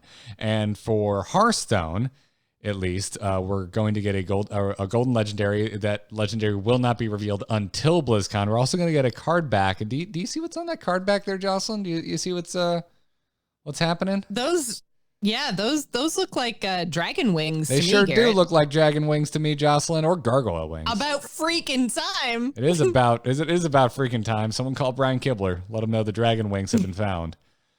It's just, I mean, we're in the middle of the year of the dragon, and dragons have been suspiciously absent. So if the next expansion isn't called Dragons Everywhere, I'm going to be really upset. Dragons all over your face, the expansion. Yeah, exactly. Dragon to the face. I need it. And then also Warcraft adjacent. Have you seen the Overwatch skins, the Illidan Genji and the freaking Tyrande Symmetra?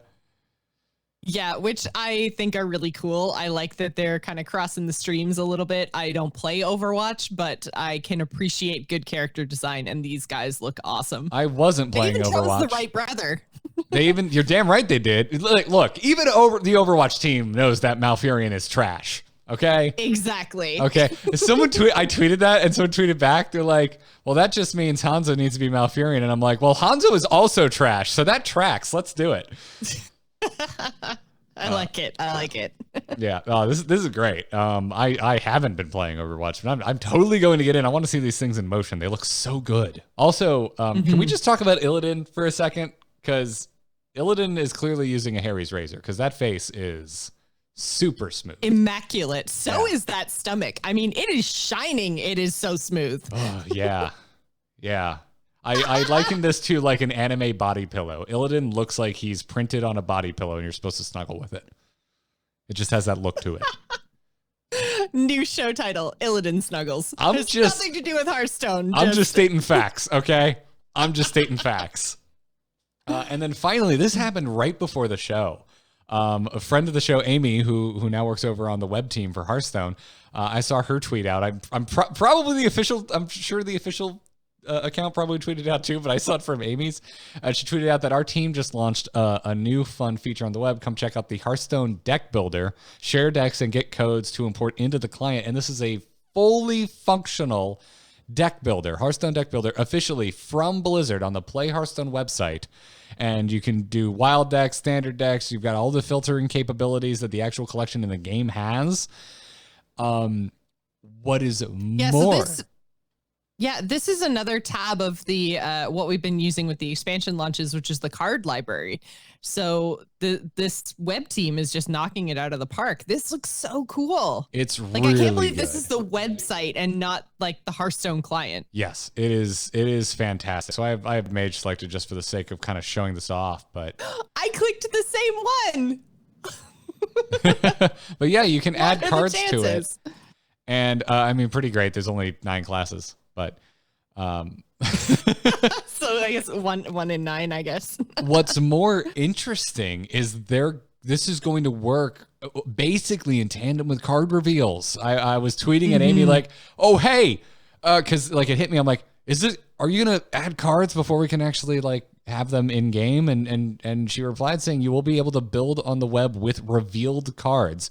You just won't be able to use that deck code in the game until those cards are live in the game." And then I got even further clarification that for reveal season, the revealed cards should be available in the library the same day they are revealed. So they're not going to wait until all the cards are revealed.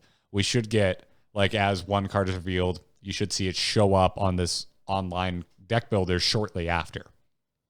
Right. So that's the way the library itself had worked, but it's interesting that it's going to pull from that. So, I mean, the thing that I'm super excited about I didn't know that the library is that worked that way. So that I want, this might be working from that library tech then in some fashion.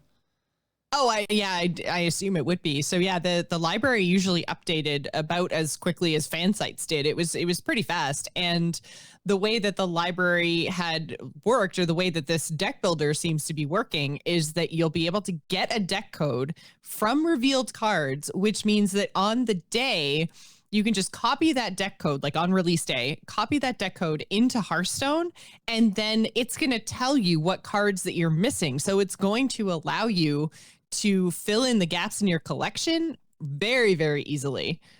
I'm so stoked. Like, this looks so cool.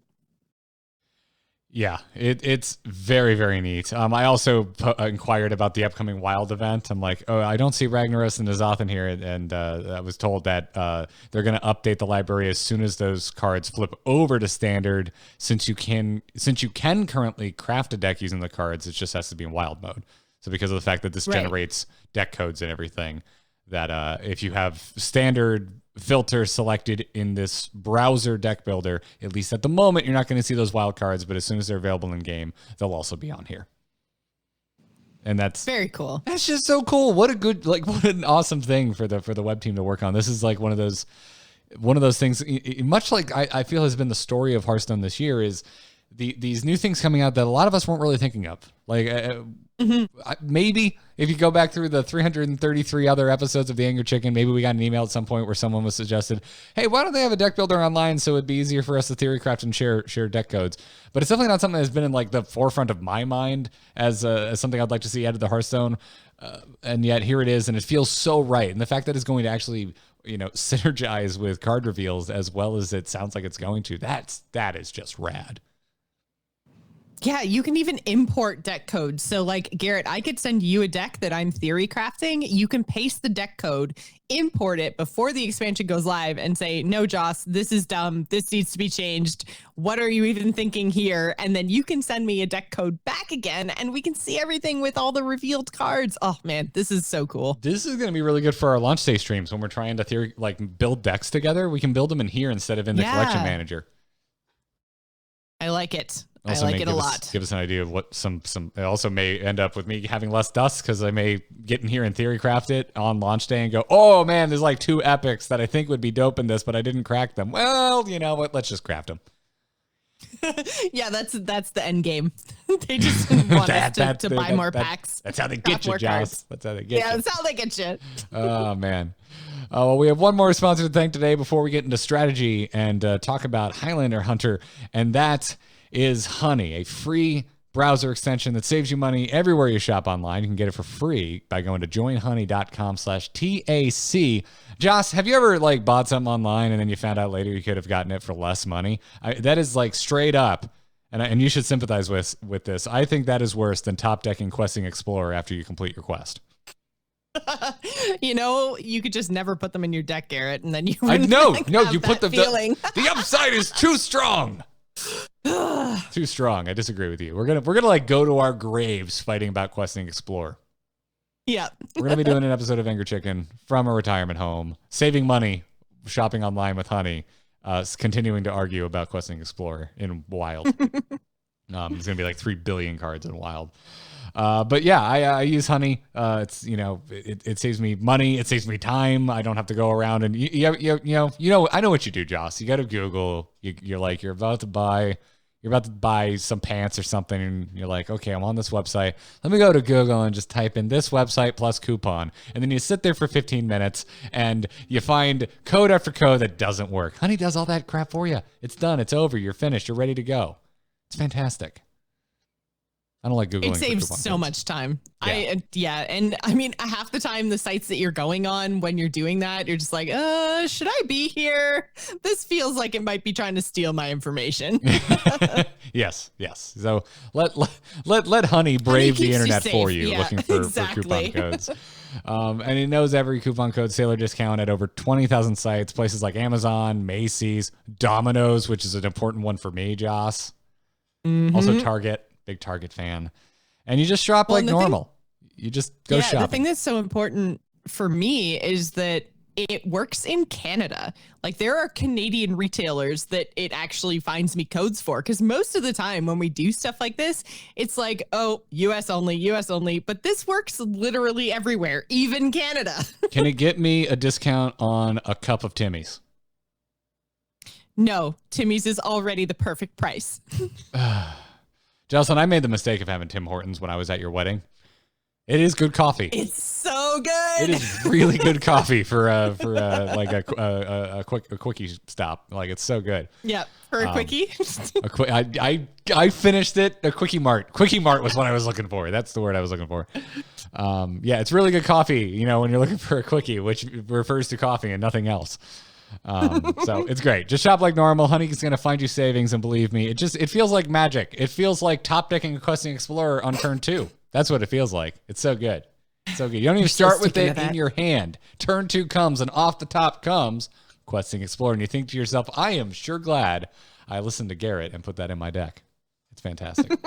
So I'm currently doing one of my favorite things ever, which is shoe shopping. I don't know if you know this about me, Jocelyn, but I have way too many shoes. I do know this about you. Gotcha. I have like every color of Chuck Taylor you can buy, even the flame ones, and lots of dress shoes. I haven't picked any out. I need a new pair of casual dress shoes, ones that have like sneaker bottom, but I still need like the Oxford look. I need to look professional, but I need to be able to move around because I find myself doing more and more video work.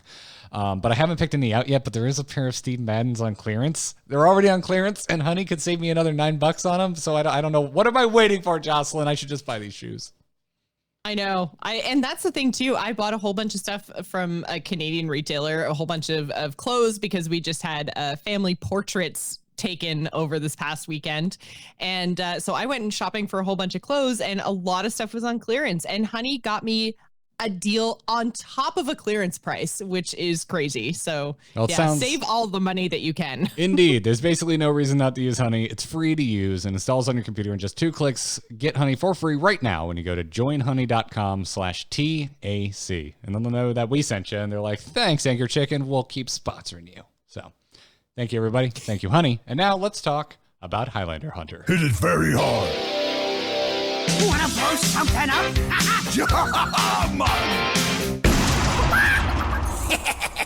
Time to pay!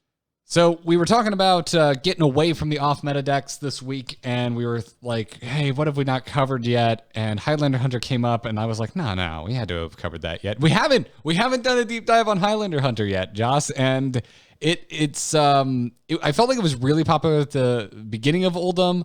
You know, it's been popular the whole time, but then I feel like it kind of took a dive in the public consciousness, and now it seems like it's really popular again. It's making big waves in Grandmasters. It felt like a good time to really kind of chew on this deck. Not to mention I have a golden Octosari, so I really thought that we should cover this. Oh, I see now. Now I see why you really wanted to cover Zalae's list, because I'm not an interesting person. I went to HS Replay. I was like, what's top of the meta? Highlander Hunter. All right, what has the most games played? This deck list. And you know what? It doesn't run Octosari. Yeah, which is a mistake. Yeah, but Zalae does. The Zalae list is much more aggressive, and then so you kind of top out at Octosari, and the idea is you play it because your hand is empty. So it's an interesting list. It's an aggressive list, and Highlander Hunter just in general I find so interesting because Highlander Hunter specifically was the deck that I thought was going to be the weakest out of all of the possible Highlander decks when Oldham was announced, because Bran seemed like the least interesting explorer out of all of them. And it really didn't turn out that way. Dino Tamer Bran is really, really good. And Highlander Hunter kind of was a deck that came out right at the beginning. It stuck around, and post nerfs even, it's been so much better. It's a really, really good deck. It's a really fun deck. And as all Highlander decks, there are a lot of potential flex spots, like Garrett was saying. Like the deck that he was playing was totally different than the deck that I was playing, because there's many different ways to play with this variant. Yes, absolutely. So we have a link to Zalae's list in the show notes, and it's and it's hosted on HS Replay, so you can see things like mulligan win rate matchups and all this kind of stats that I love seeing. I'm also going to make references to the most popular version of the Highlander Hunter. You don't need a link. You can literally go to like any website, and the one they post is the one I play.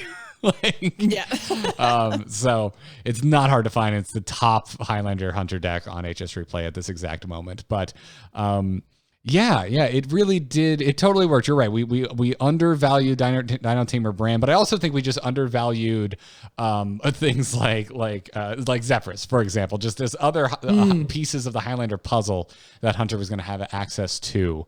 And it's a very strong archetype for sure. Like all Highlander decks, it can kind of struggle with consistency. You have a chance for some really just god tier starts with this deck, whether you're playing like Zalae's list or you're playing the more kind of traditional, much more secret forward Highlander Hunter. But whichever one you're going to go with, you can open really strong. I think you have a higher chance of opening pretty fast with Zalae's list because, like you said, it tops out at Octosari. It's a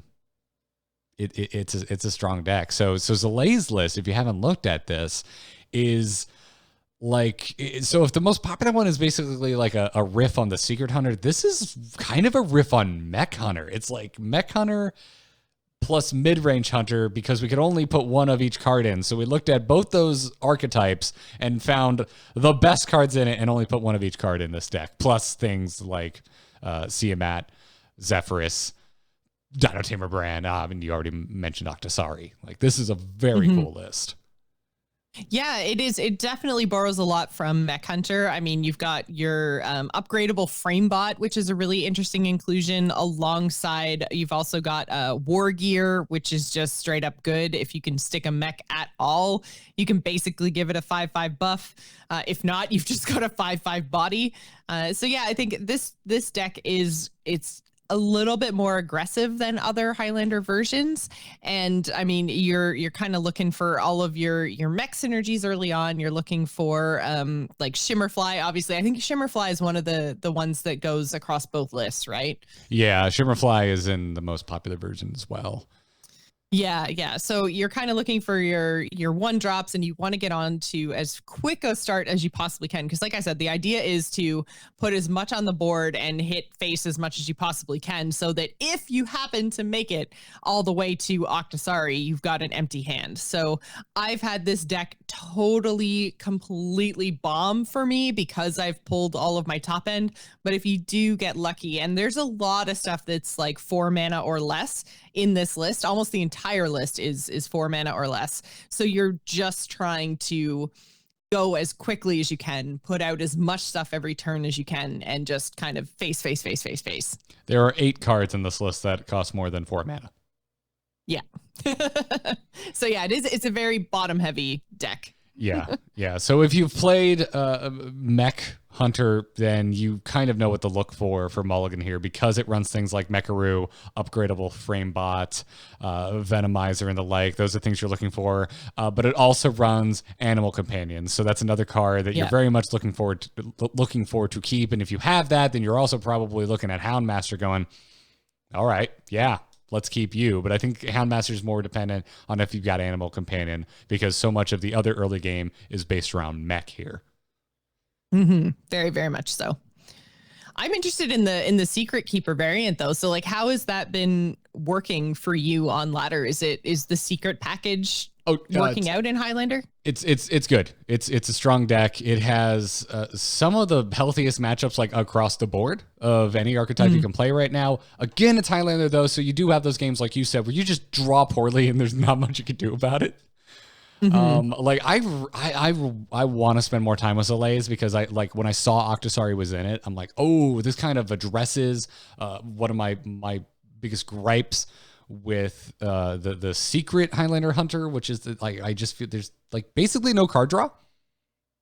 There's tracking. Yeah, right? so if you're playing on curve, like or even like off curve, because you got multiple low cost cards on a later turn, it can really feel like, Oh, it's like you feel the engine like kind of choking out. You're just like, oh God, I need a gas station. There's one 10 miles from here. I don't think I'm gonna make it. It can sometimes feel like that. But you know, if you get the Octosari, obviously, like just unload and go and draw. But overall, I like both versions a lot. I think this is what's really cool here is because the Lays list is so very, very different from what we tend to see on ladder. But I think both have really good potential. I mean, if we just go to matchups on this Zalay list, there's a lot of green, and the things that aren't in green are relatively close matchups. Things like Murloc Shaman, it has a 43% win rate against. Okay, so you're telling me I have a chance.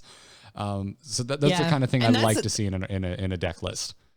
Yeah, me too. I love feeling like even if I am the unfavored deck, if I'm unfavored by 10% or less, then I actually feel like there's decisions that I can make and strategies I can change over the course of a game that doesn't make it one of those crazy polarized matchups, right? So as long as I feel like there's a chance and that decisions that I make can actually impact the outcome of the game, I am totally on board.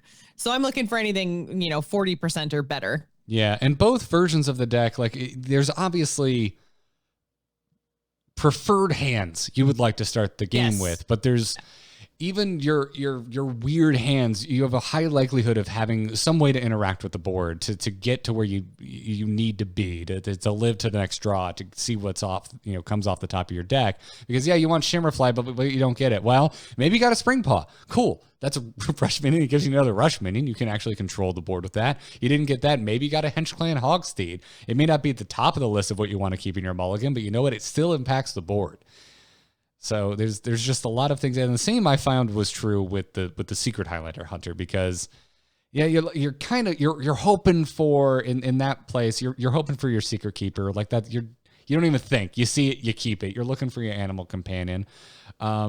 If you find your Sunreaver Spire, your Mass Contender, you're hoping for your Rat Trap, but the other traps can work too. You just might have to play them strategically because they're, everything except Rat Trap has a way higher chance of actually being triggered on the next turn.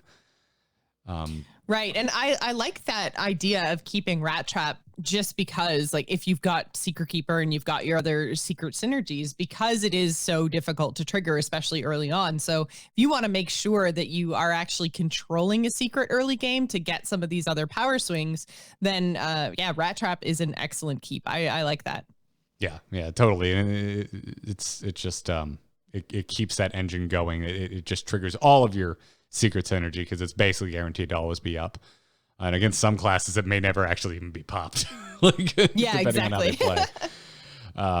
So it's and that's what I like about these lists. And it's kind of true of a lot of Highlander decks, just because of the way it plays and because of the inconsistency of your draw. But what makes it interesting is that you can just log so many games and continue to find yourself in unique scenarios.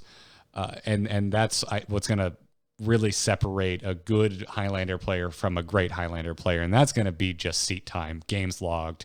How many games can you play with this deck? How many scenarios can you find yourself in? Because you know what? You're not always going to have that perfect hand. If you're playing Zalays list, you're not always going to have upgradable Framebot and Mecharoo to get you started off on the right foot. If you're playing the secret one, you're not always going to have Secret Keeper.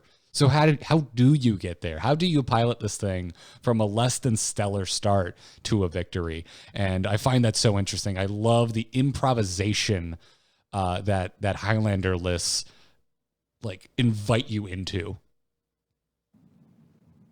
Yeah, definitely. But we should talk about some of the points in the game that are the super big power spikes, right? So, I mean, in your list, and well, actually in both lists, I think both lists have the late game Siamat and Brand stuff, right? Yeah, and those are like such a crux of this, whichever list you're playing, because these are the cards that, like, when you're evaluating cards in any card game, this is like the classic. This is good when I am behind, and it's good when I'm ahead. Like Siamat, and no matter what, it's like 2/4. Okay, that's pretty terrible, but that also brings me a King Crush, and I can use to either save my butt against a bad board from my opponent, or just go to the face, which is what all hunters really want to do secretly. Even when you're playing control, air quotes, you know where you really want to go. Yeah, man. When I think about it, we could not have undervalued Dino Tamer Brand anymore. Because you know what? I'd like to remind everybody, King Crush is a 9-mana card. Dino Tamer Brand gives you a 9-mana card for 7 mana and just throws in an extra 2/4 body for your efforts. Like that is just so good. But again, we were also living in Bomb Warrior meta, and I just had no hope for Highlander decks at that point. But yeah, and I mean, on curve, Dino Tamer Brand is awesome, but my big concern with him was he going to be good enough if you didn't get him on turn 7? And since you had no way to pull for him unless you're going to count tracking, which I'm not discounting tracking, but you know, if he was a beast, that opens up more options, right? So because you couldn't really scry for Dino Tamer Brand, I thought he was going to be worse than he turned out to be. And I don't necessarily think that that's because, you know, like it's worse to play him after the fact. I think there's just so many other things that you can do as a Highlander Hunter that if you don't get Dino Tamer on 7, it's not the end of the world because you've got other really good options. Yeah, absolutely. So he's a really strong option for control because it's just 8 damage that goes where you want it to go, taunt notwithstanding. And the same goes for Siamat. You know, if you need the control, you can make your discover selections as needed, and if you don't, cool, Divine Shield and Wind Fury, and let's see if we can just drive home some killer damage the following turn. And that's what makes these two cards like such a huge power spike in this deck, but also just simultaneously a good piece of utility. Yeah, very much so. And I think if you look at the Zalae list, then his power spike comes a little bit earlier. I mean, obviously he has those 2 late game options, but he also has Shaw in the list, which is actually really interesting because again, this kind of opens up more potential play styles, I think, for this deck. Your primary play style is going to be face, kill you really quick. But Shaw on curve can be really good too if you're playing like to kind of fix those matchups that might not be as good for you against other kind of aggressive type decks. Like you want to remove those Murlocs, you want to swing the board back in your favor, and Shaw helps you do that a lot. So he's actually, depending on the matchup, he's very, very good. I wouldn't probably keep him in a mulligan, but he's quite an early game power swing against some of those more aggressive decks. He demands the same respect that all of the mechs in this list like command. You're afraid of mechs because of magnetic. If they stay on board until the next turn, there's the fear of anything getting magnetized to it. And Zalae's list runs War Gear, so it's mildly terrifying because of that. But Shaw, without being a mech himself, just because of the fact that he's giving every minion in your deck rush, commands the same respect of this minion needs to die. And that's kind of, if there's a cohesion between Zalae's list, it's like every minion in this basically needs to be dealt with because there is some sort of synergy if anything sticks. If it's a beast, you've got the Houndmaster. If it's a mech, you've got basically every other mech in the list. And God help you, both lists run Ziliax because of course they do, but Zalae's list because of course, can magnetize to the Ziliax. Which I have done, and it's just gross. Like, I've gotten a War Gear on it, and then it's like, oh, you know, all that damage you've done to me up to this point in the mid game? Yeah, I just healed that with one move. Like, yeah, I haven't thought about Mech Hunter in a long time. I've been kind of down on it, kind of looking at it like, yeah, whatever, get out of here, you affordable ladder grinder deck, you. But Zalae's kind of mech forward Highlander list has made me kind of remember how kind of disgusting it can be when you can magnetize on the Ziliax instead of it just being a lone Ziliax just because the card is good by itself. Mm-hmm. So yeah, it's all solid. To just shift gears back to the kind of popular meta one. Obviously, if you're talking like the top end, you got the Zul'jin, which again, in against control matchups, my God, I just forgot how greedy you can be with this card. Because I took a break from the Highlander list for a while. And if you're against a slow matchup, just get as greedy as you want to be, man. It's disgusting. Absolutely. And I think, so Zalae's list, which is mostly minions, doesn't run Zul'jin, but I think in a secret based deck, Zul'jin is just great because I'm assuming the meta deck that you're using is also not only secrets, but you've probably got the 6-mana 5/5 rush twin spell that I'm totally blanking on the name list, now. And Zalae's list doesn't run Unleash the Beast, which for me is like the bigger, that's where when I talk about being greedy. I'm mostly saying if I'm being greedy with Zul'jin, I'm waiting until after Unleash the Beast, like both cast of Unleash the Beast, because it's a twin spell. And if I'm not being greedy, I'm just deploying it, and usually that's against a faster matchup, and I just need traps to trip them up. But if I'm against another control deck, like if I'm against Warrior, I'm waiting until I just basically cast every damn thing I possibly can before I drop Zul'jin, because that game's going long. Yeah, and you get so much value out of him. He's just such a powerful card. So, yeah, I could obviously huge power spike. Yeah, absolutely. And then, I mean, as far as matchups, as we mentioned, both these lists, really strong matchups across the board, especially against like popular decks right now, like Quest Druid, basically any mage, you have a really strong win rate against. Holy Wrath Paladin is super powerful right now, and this deck is really favored in that matchup. It's good against Priest. It's one of the closer ones, but still favored. Rogue, not really tournament popular right now, but you still run into them on the ladder from time to time. And then Quest Warlock, which are out there. It's good against all of that. You should watch out for things like Murloc Shaman and Zulok. That's where this deck seems to really struggle the most, is against particularly aggressive decks, but it still has a chance. Against most of these, it's not like... Well, that's the thing. You're still looking at over 40% win rates, which makes me think if I just adjust myself slightly, then I'm able to get those wins where I maybe otherwise shouldn't.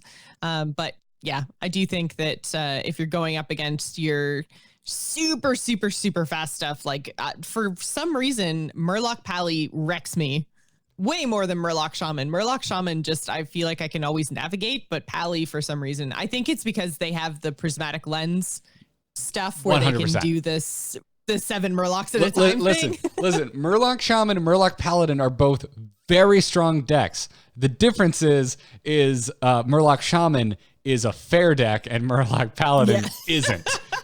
Okay, yeah. One has prismatic lens and one doesn't, and that's a big difference.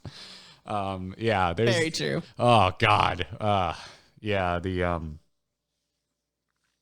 prismatic lens. I'm guilty of it. That's my, I want to get levels quick. Oh yeah, it's a great deck. Murloc Paladin all the time. But and your experience lines up 100% with mine and also with statistics. Murloc Shaman is a close matchup, favored, or actually, I believe technically favored towards Murloc Shaman, but close. It's like you said, it's in the 40s. Murloc Paladin, however, straight up, I would call this unfavored. It can be rough. I've had a really hard time beating Murloc Paladins with Highlander Hunter. It's right now, Paladin is the one I sweat the most. If it's Holy Wrath, rad, but on ladder, it's almost equally, if not more likely, to be Murloc or even Quest Paladin, which also gives Highlander Hunter a hard time. So be on the lookout for Quest Paladin. I feel like, again, this is anecdotal, I've been seeing more of them lately. I mean, there was actually quite a few Quest Paladins in our tournament over the weekend. I know it's just our community. It's a small sample size, but it seems to be getting more and more popular. Yeah, and I think Quest Paladin is quite fun to play too. And we were talking about it when the quest was announced, because I mean the old Death Knight Uther hero power of just, even without the OTK potential, just putting a 2/2 instead of a 1/1 on the board every turn it's just such a pain. And when you can pair that with some really awesome, death rattles and things like that, then it gets out of control really quickly. So I'm glad that Quest Paladin is kind of picking up steam a little bit, because Holy Wrath has been around for a long time now. So, well, I guess since Rastakhan, really, when Shirvallah was introduced. So it's nice to see some variants there and some different ways to play. And we'll add Secret Pally to that as soon as the event goes live, and I'm really stoked. Yep, and then we'll play it and we're like, this is going to be so broken and we won't win a game, and we'll all go back to Murloc Paladin. Yep. Because very, very likely. Dear God, that card. Absolutely insane.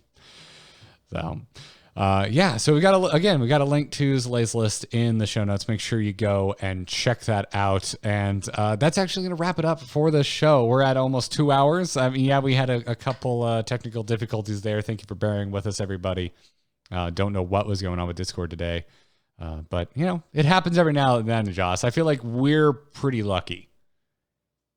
We have been, knock on wood, we've been pretty lucky over the last, 6 years to generally have not a lot of tech issues, but every once in a while. This has been a rough year because of the Skype just bullshittery. Like Skype is horrible now. I don't know what they did, but it is basically unusable.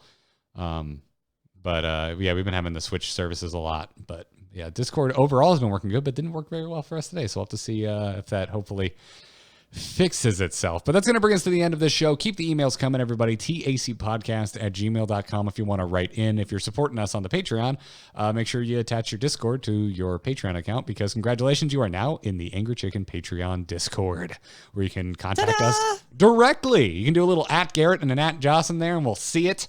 And it's great. Just, be nice. I want to, like, @Garrett, your hair is stupid. I will just reply, I know. You didn't have to notify me for that. But if you like the show, I disagree. You should definitely notify him for that. Don't say that, Joce. People will listen to you. People listen to you. I know. I'm sorry. They don't listen to me. They listen to you. Even though you're a unicorn at the moment, because your video just took a dump in Discord.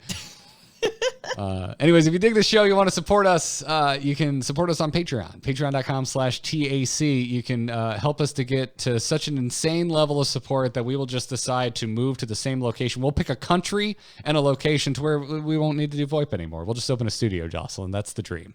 Love it. That's the dream. We just need roughly 20 times the patrons we currently have. Give or take. Yeah.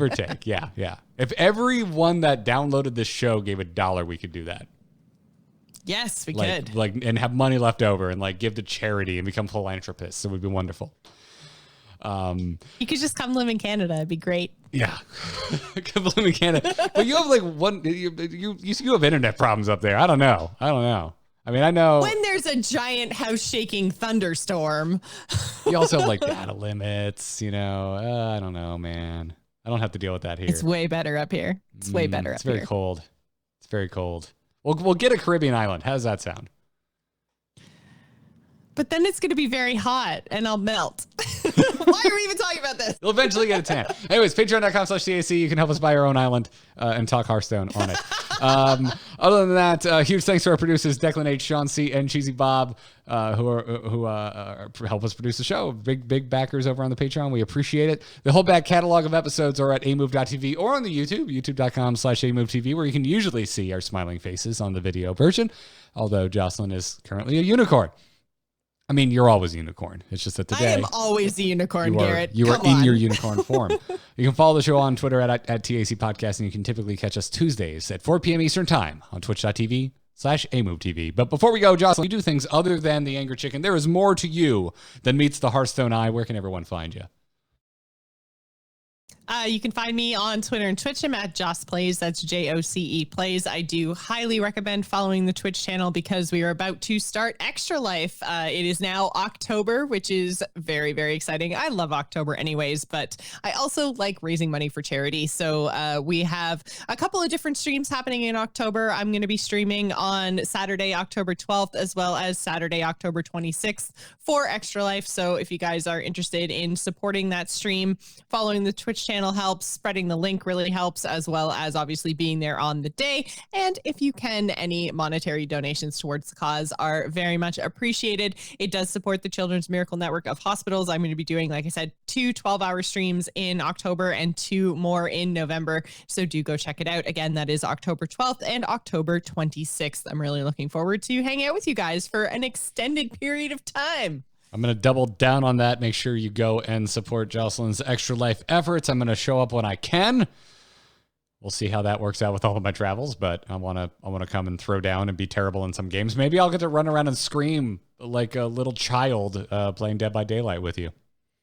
Yes, I'm so excited. I'm really, really hoping we have some really cool made up game modes. I'm going to try to get enough people into Dead by Daylight because I feel like I almost have 200 hours into the game now.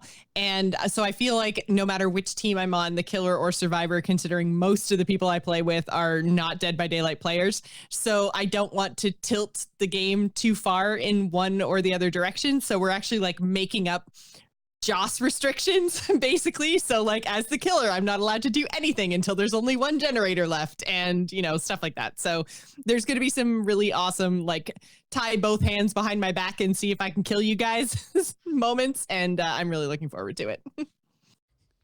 Rad. I can also be found on Twitter at Garrett Art. Everything I do is at amove.tv. I'm traveling, so there'll be no streams this week. But when I get back, I'll be back Mondays, Wednesdays, and Fridays at 8 a.m. Eastern Time on the twitch.tv/amovetv channel, playing Classic and drinking coffee. So come on over, watch me level, and we'll enjoy some caffeine together. But none this week, because tomorrow morning before the sun is up, I have to get on a plane. I'm not looking forward to it.